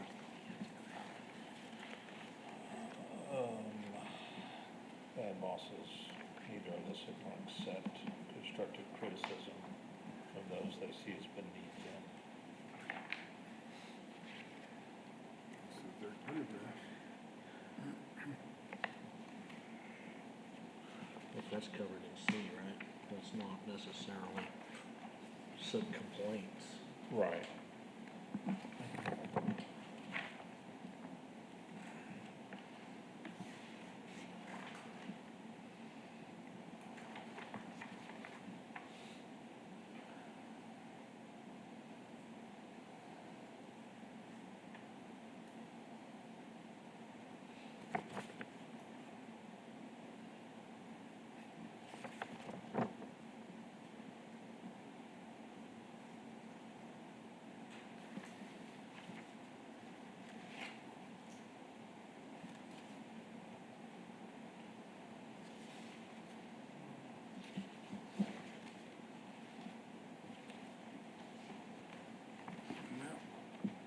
I don't know.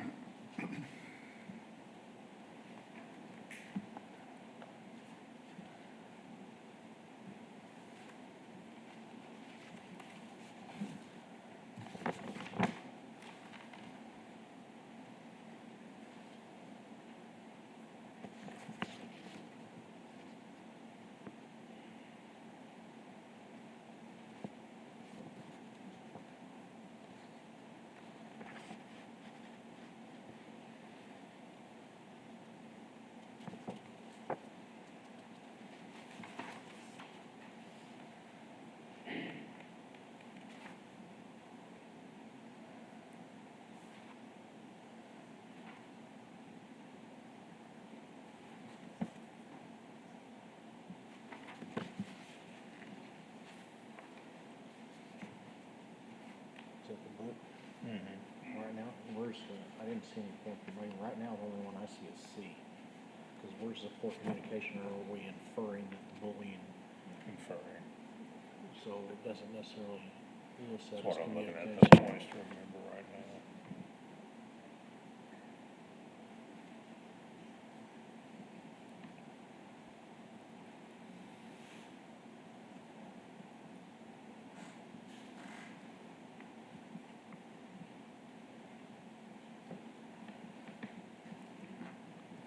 So what's your thoughts about the, what he specifically talks about, lace their orders with obscenities? He's being a bully, but I mean, because it's not even talking about communication there. Yeah, but it says, where's the question? It says, poor communication and giving orders. So what's the definition of poor communication? Is it belittling, or is this their inability to communicate effectively? If you're yelling Hey, Brian, obscenities We during your can't hear what orders. you're I'm saying. sorry. I know. It's My, annoying. my question in the poor communication, I said, if they're referencing the loud and lace their orders with obscenity, so does that fall under the bulletin, or I wouldn't consider the bullying or the loud communications poor communications. I would consider that bullying or obscenities in their communication, not poor communication. No, it says specifically though, poor communication and giving orders. Again, coming from my military background, some, especially today, and Raul, you can back me up on this.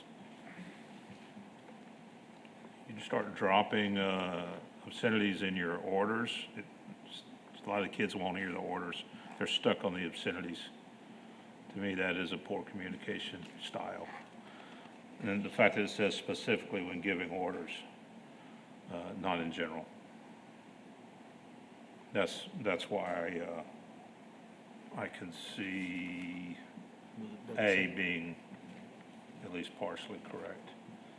I can understand B is probably correct, but to me, A is a little more direct since it actually uses an example in here.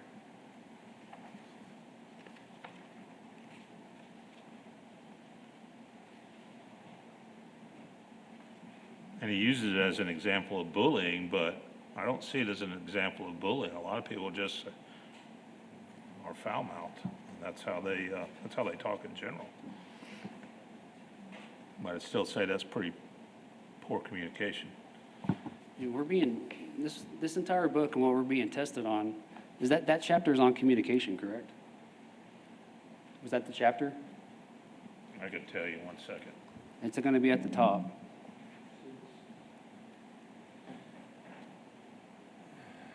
I think it's special problems. Yeah. Some special problems is what it talks about. Special topics? Special problems. Special problems. And we were asked to read this book and answer questions based off of this book, not what y'all personally believe or think. It's what the book states. And on page 266, there's direct quotes for A, B, and C that I mentioned. I mean, your correct answer is D, all of the above.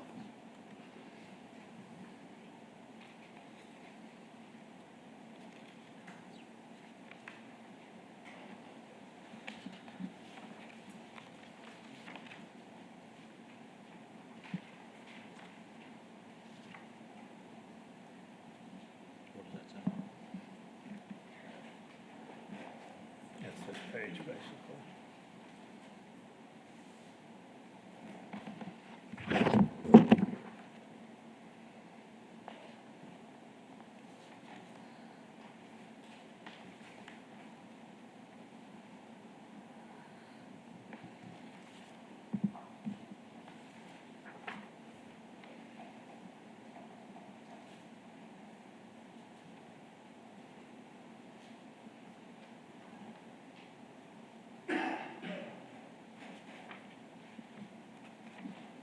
Are you reading page 266 in there? Yeah, it's this page right here. Is that all the page? Is there more to it that we need?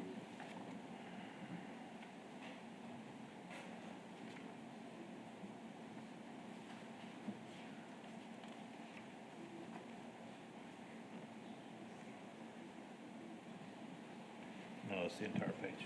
That is the whole page. I realize what some of our individual experiences are, but if you go back to the question, he's asking about specific behaviors. And then he characterizes those, he summarizes quick to criticize, condemn, bad bosses or bullies. He lists behaviors under each of those specific items that he's talking about. And I think that those, he's referenced this page, 266, to go with, and then he summarized those in C, so. Yeah, he, on 266, he definitely does not say anything specifically about subordinate complaints. He says, he talks about not taking constructive criticism, but he says nothing about subordinate complaints. The only thing I was having was when he was talking about using profanity when giving orders. He does specifically say that. Now, some, whether he uses that as a subcontext of the bullying paragraph. He does. Some may, That's the way I see it. Yeah. We don't have to agree with him, but that's what he is. Right, That's right. what he's saying. and could be that people can be very effective giving orders with curse words laced in. Depends on the audience, I really guess. I mean, I'm starting to see C as simply because of the wording is very specific in C, whereas A and B is a little less, it's a little more generic. And he does reference page 266 exactly. If I may, I think it's just, again, this is very fine hair to split, but I think the word complaint and criticism are pretty much interchangeable depending on who you talk to. And I would also argue, considering how hard we're interpreting this, if we're interpreting it to this level, I think it's also safe to argue that criticism could also be interpreted as complaint, which would therefore, again, second what he's saying, that the answer should be all the above. Because if you go back to the answers, if you could please, I don't think anybody, even with somebody who's never read the book, would take a look at any of these behaviors and think that any of these behaviors are good behaviors. On the offset, these are automatically off the cuff, going to be considered bad boss behaviors. Just a point of consideration.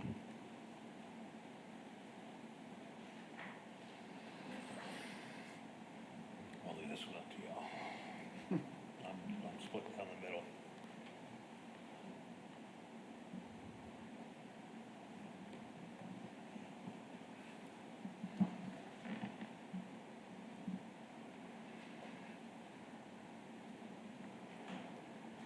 I don't really see C as the correct answers. Those other ones, I mean, they're not even listed on that page there.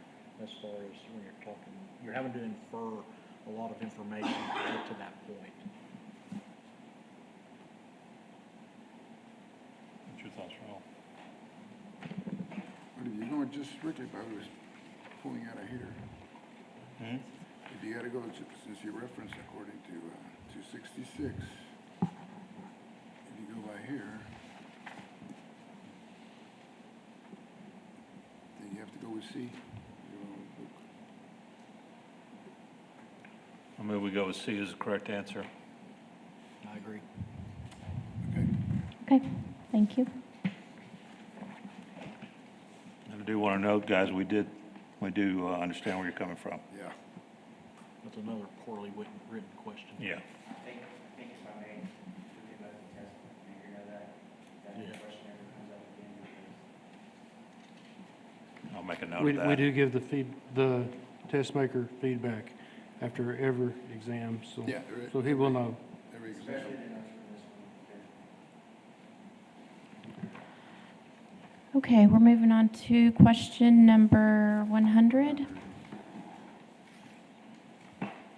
In which area of your job as a sergeant are your attitudes and actions most vital to your subordinates' welfare? Page 288. A, kissing up to the boss. B, being an excellent communicator. C, focusing on the training and education. And D, officer safety. The commission has copies of the appeals and the responses. The question clearly references page 288. This is in chapter 15 of the Gardner text. Page 288 is clearly much further along in the text than the pages referenced by the challenger requesting answers B and C being considered correct. Except for question 82, which references chapter 6 of the Gardner text, no other questions from the text reference a specific chapter, only page numbers. Therefore, the first reason for the challenge is rejected. On page 288, Garner emphasizes in this section the supervisor as a role model. Second paragraph, he concludes, it's true, and in no area of his job is it more important than in the realm of officer safety. In the fourth paragraph, he emphasizes officer safety in activities such as traffic stops, pedestrian contacts, building searches, and arrests. In the fifth paragraph, he opens with, the survival-conscious supervisor develops a work team of safety-smart officers around him. And in summary to chapter 15, he opens with the sentence, in no area of his important job are the police supervisor's attitudes and actions more vital to his subordinates' welfare than in the area of officer safety. The key answer is D. This is supported by the referenced page of the referenced text. The challenge is therefore rejected. Chief Howard. We concur that officer safety is the correct answer, D. Any comments from the audience? I concur. I think this was very clear. I concur. Yeah, I agree. we all concur. Okay. And if the commission would entertain a break before we move on to the next agenda item, maybe 10 minutes?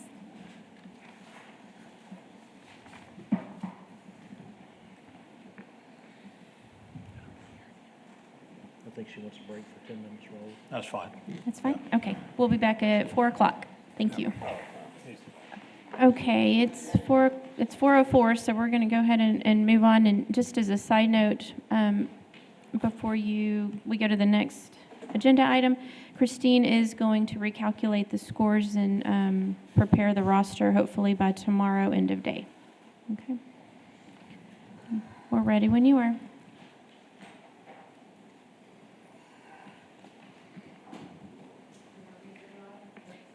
Yes, if you'll just read item 5. Item 5. Discussion of local government code 143, section 143.022. Physical requirements and examinations.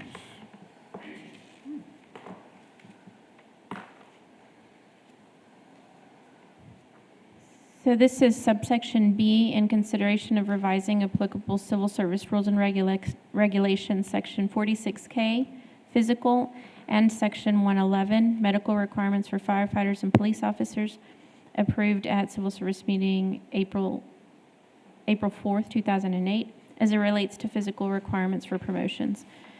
So we have discussed this in the past a couple of times, and I've got a few notes or some background to give you before we open it up for discussion. The chiefs will have, and the audience will have some good comments on this. And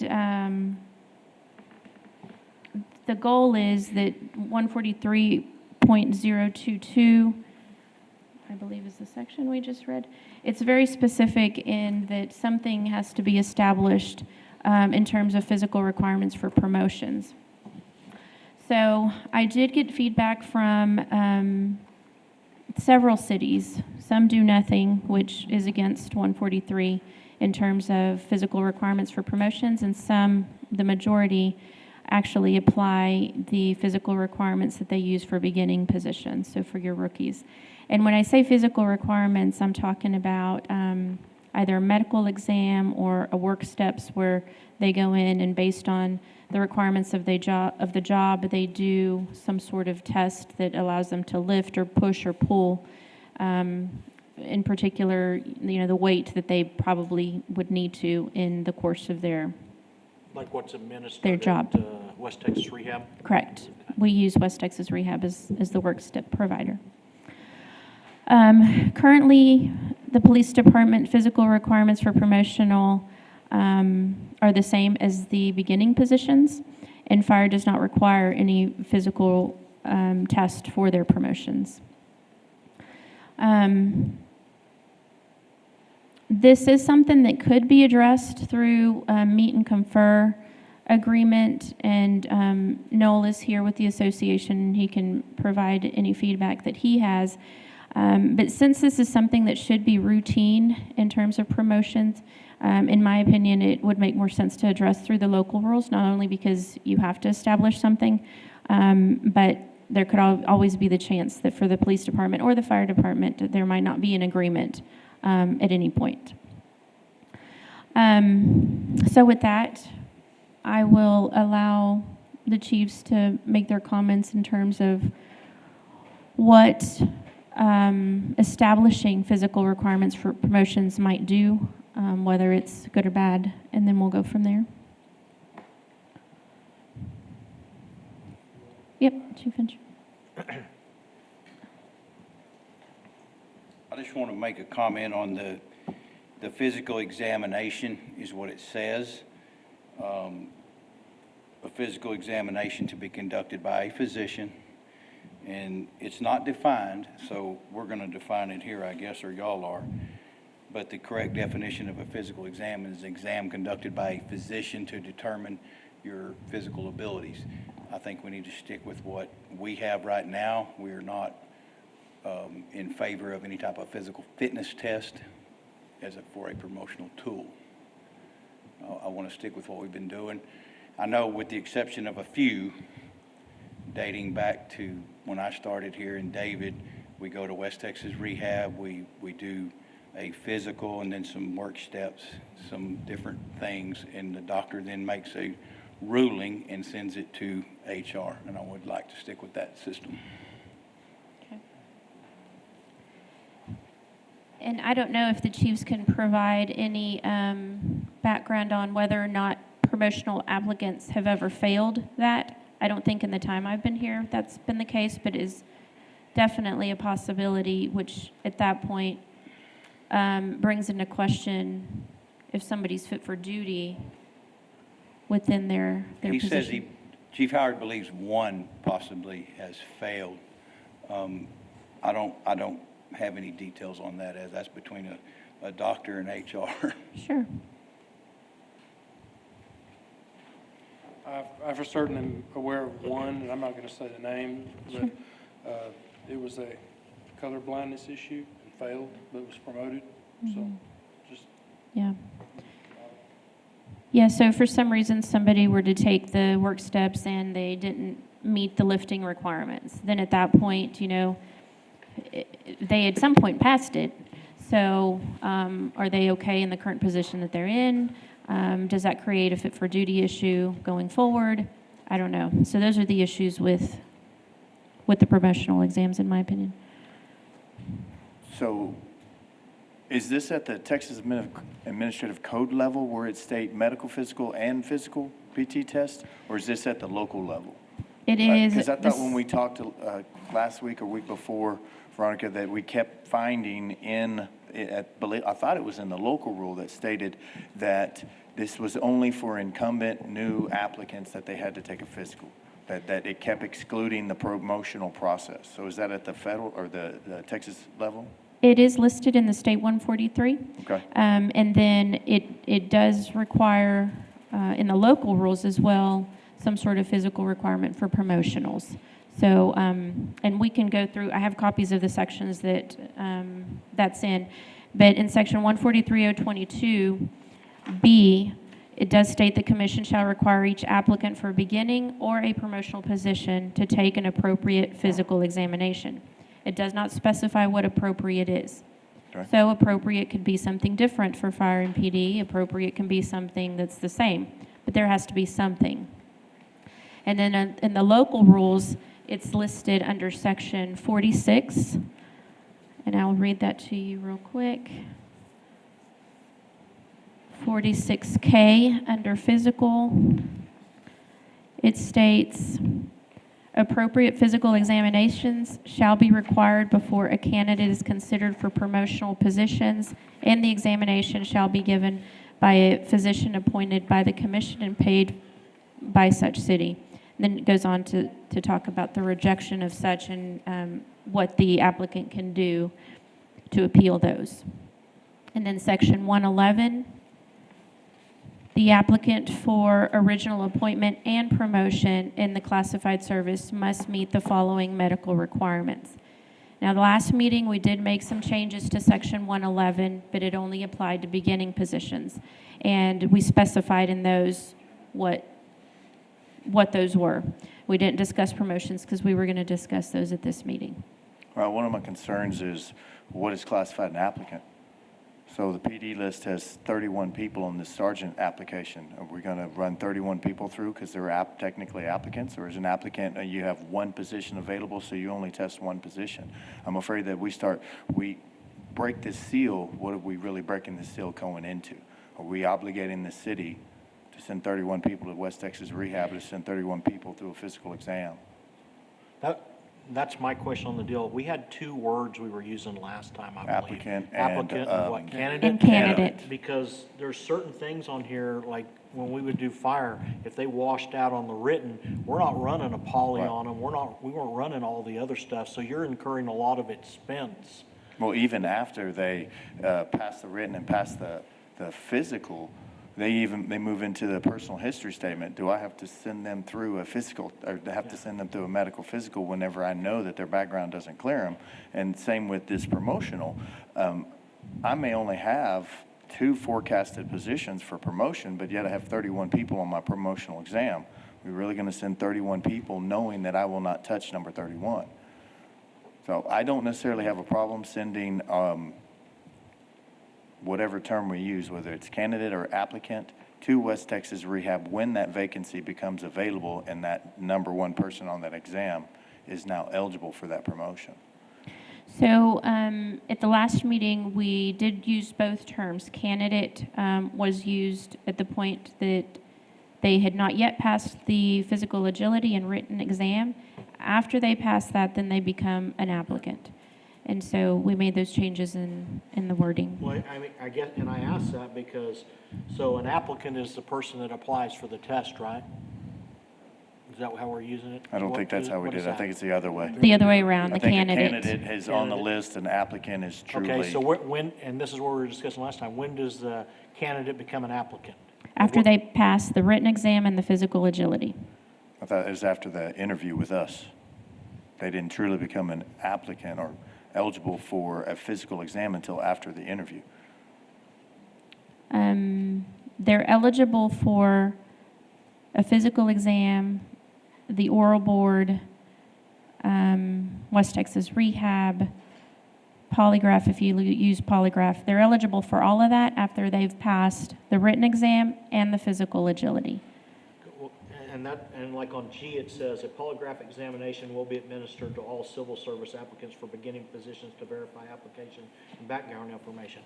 Well, you're saying after the physical, the written and the physical, well, then the background goes out. There's a lot of them that get washed in the background. So then are you giving them a poly before that and add it to the expense? There's a process in the which we did that you weed out all these people in the cheapest manner, so to speak, accordingly, the written first, then the physical, then the background, and you get down to the end to where you're doing, once you get the background back and you've done everything you can do there, you send them to the poly, and then once they come in for the oral boards and you're going to hire them, then you send them to the medical. But if you're putting, everybody has to do this, there may be, like he said, I've only got 5 openings, but I got 25 people on the list. Are you gonna med all those? I mean, that's a lot of money.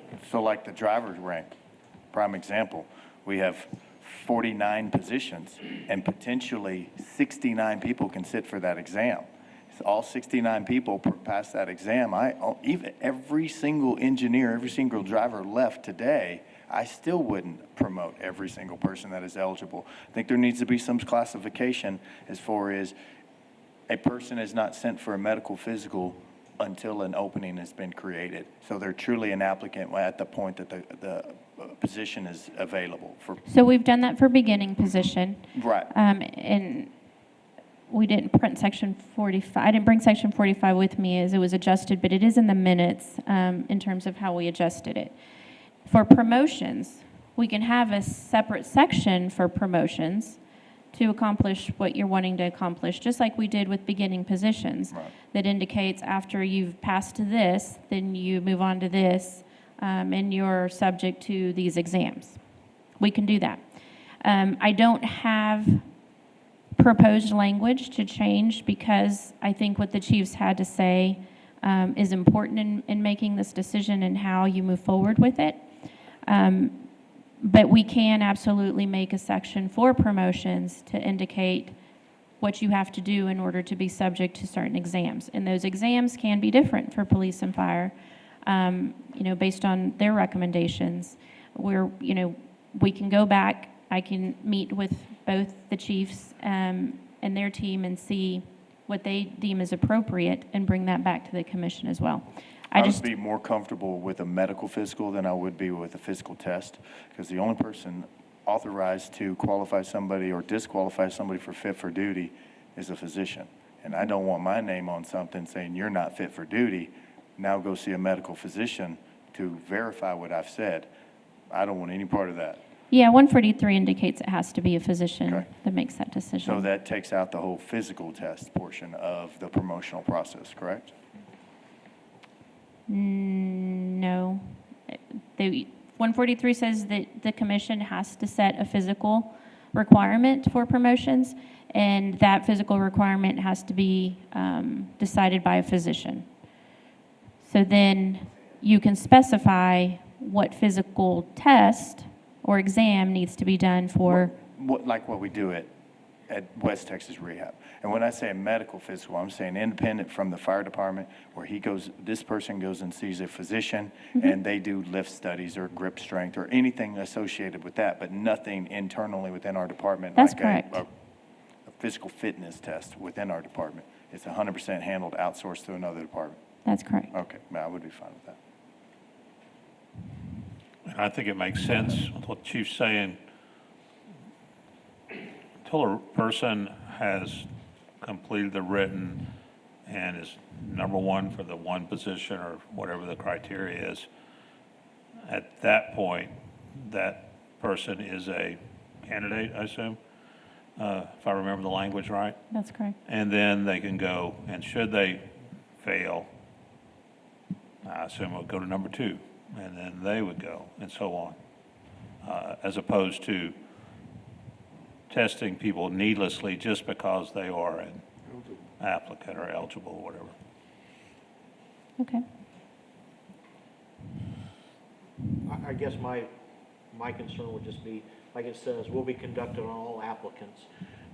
You have wording in there that says at the appropriate point in the process. I mean, everybody needs to have it done, but when you say, like I said, that one, a criminal background will be conducted on all applicants. Well, if they're considered an applicant from the time they do the written or even right after, that's not in the process that you do that.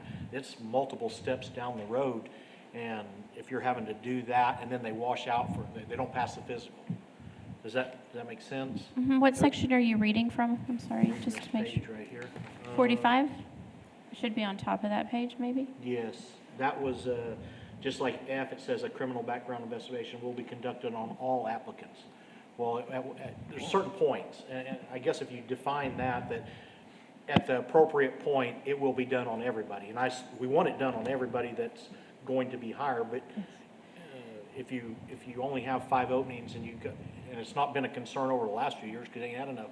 But back in the day when we had 100 people show up and had 70 people on a list, you don't want to be running backgrounds or polys on 70 people. We only want to run the ones that we're actually going to look at to hire. Right, and in particular, what you were reading, an applicant has passed both the written exam and the physical agility. And so at that point, you would require that they do a criminal background investigation. Those are some of the changes that we made. So what you're reading off of is the updated one. But there is a definition in terms of what qualifies you as an applicant and what happens after that point. So we could very well do that with the promotional exams. Well, and that's to comply with the wording in 143. 143 very specifically uses this term applicant. We're allowed through our rules to define at what point they become the applicant. So that's what we did with the beginning positions, and what we're asking you is, at what point do we need to do that with the promotions? Yeah, I think just some clarifying language on, at this point, anybody being considered has to do this. Because I understand what it's saying, that you don't want to pick, well, you have to do it and you don't. That's none of that. Right. So current practice is that, they would do this after they pass the written exam. And so I imagine we would move forward with that practice, but maybe put in some stipulations in terms of you're a candidate up until this point, and then you're an applicant, and the applicant is subject to these tests. And then we define what those tests are for both fire and police. Can we put the verbiage in there that you are a candidate up until a vacancy occurs? And then you would become an applicant? Because I can't promote anybody if there's no vacancy. I can give a test and have 3 people on the test, and with the anticipation of somebody retiring, and that vacancy never occurs, and then it would be a waste of money to pay for that whenever there is no opening. So the verbiage of you are a candidate up until the point that a vacancy in that rank has occurred, and at that point you will proceed forward with the testing to determine your eligibility for the promotion. Yeah, I don't see a problem with that. I mean, I say that knowing that I'm going to have to read through, 143 to make sure there's not an issue with that. But yeah, if the commission is okay with that, I can have a separate meeting with the chiefs to see if we can create some language to bring back to the commission for approval for specifically promotions. For promotion, the word that comes to mind for me is you've been selected for promotion. Okay. And once you've been selected, here's the requirements. You must pass this physical exam. It's just an idea. Okay.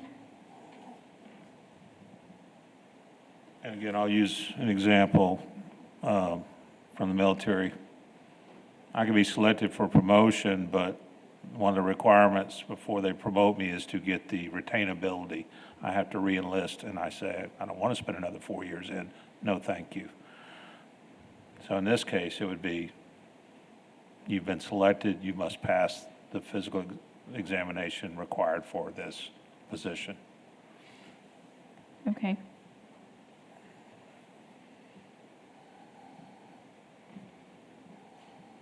Okay, well, that's all I had. If there's not anything else, then I'll have those meetings and we'll bring something back to you Okay.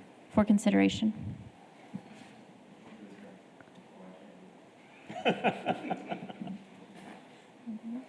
You need a motion? Is that it? Okay, move to adjourn. Second? Thank you. In favor? Aye. Aye.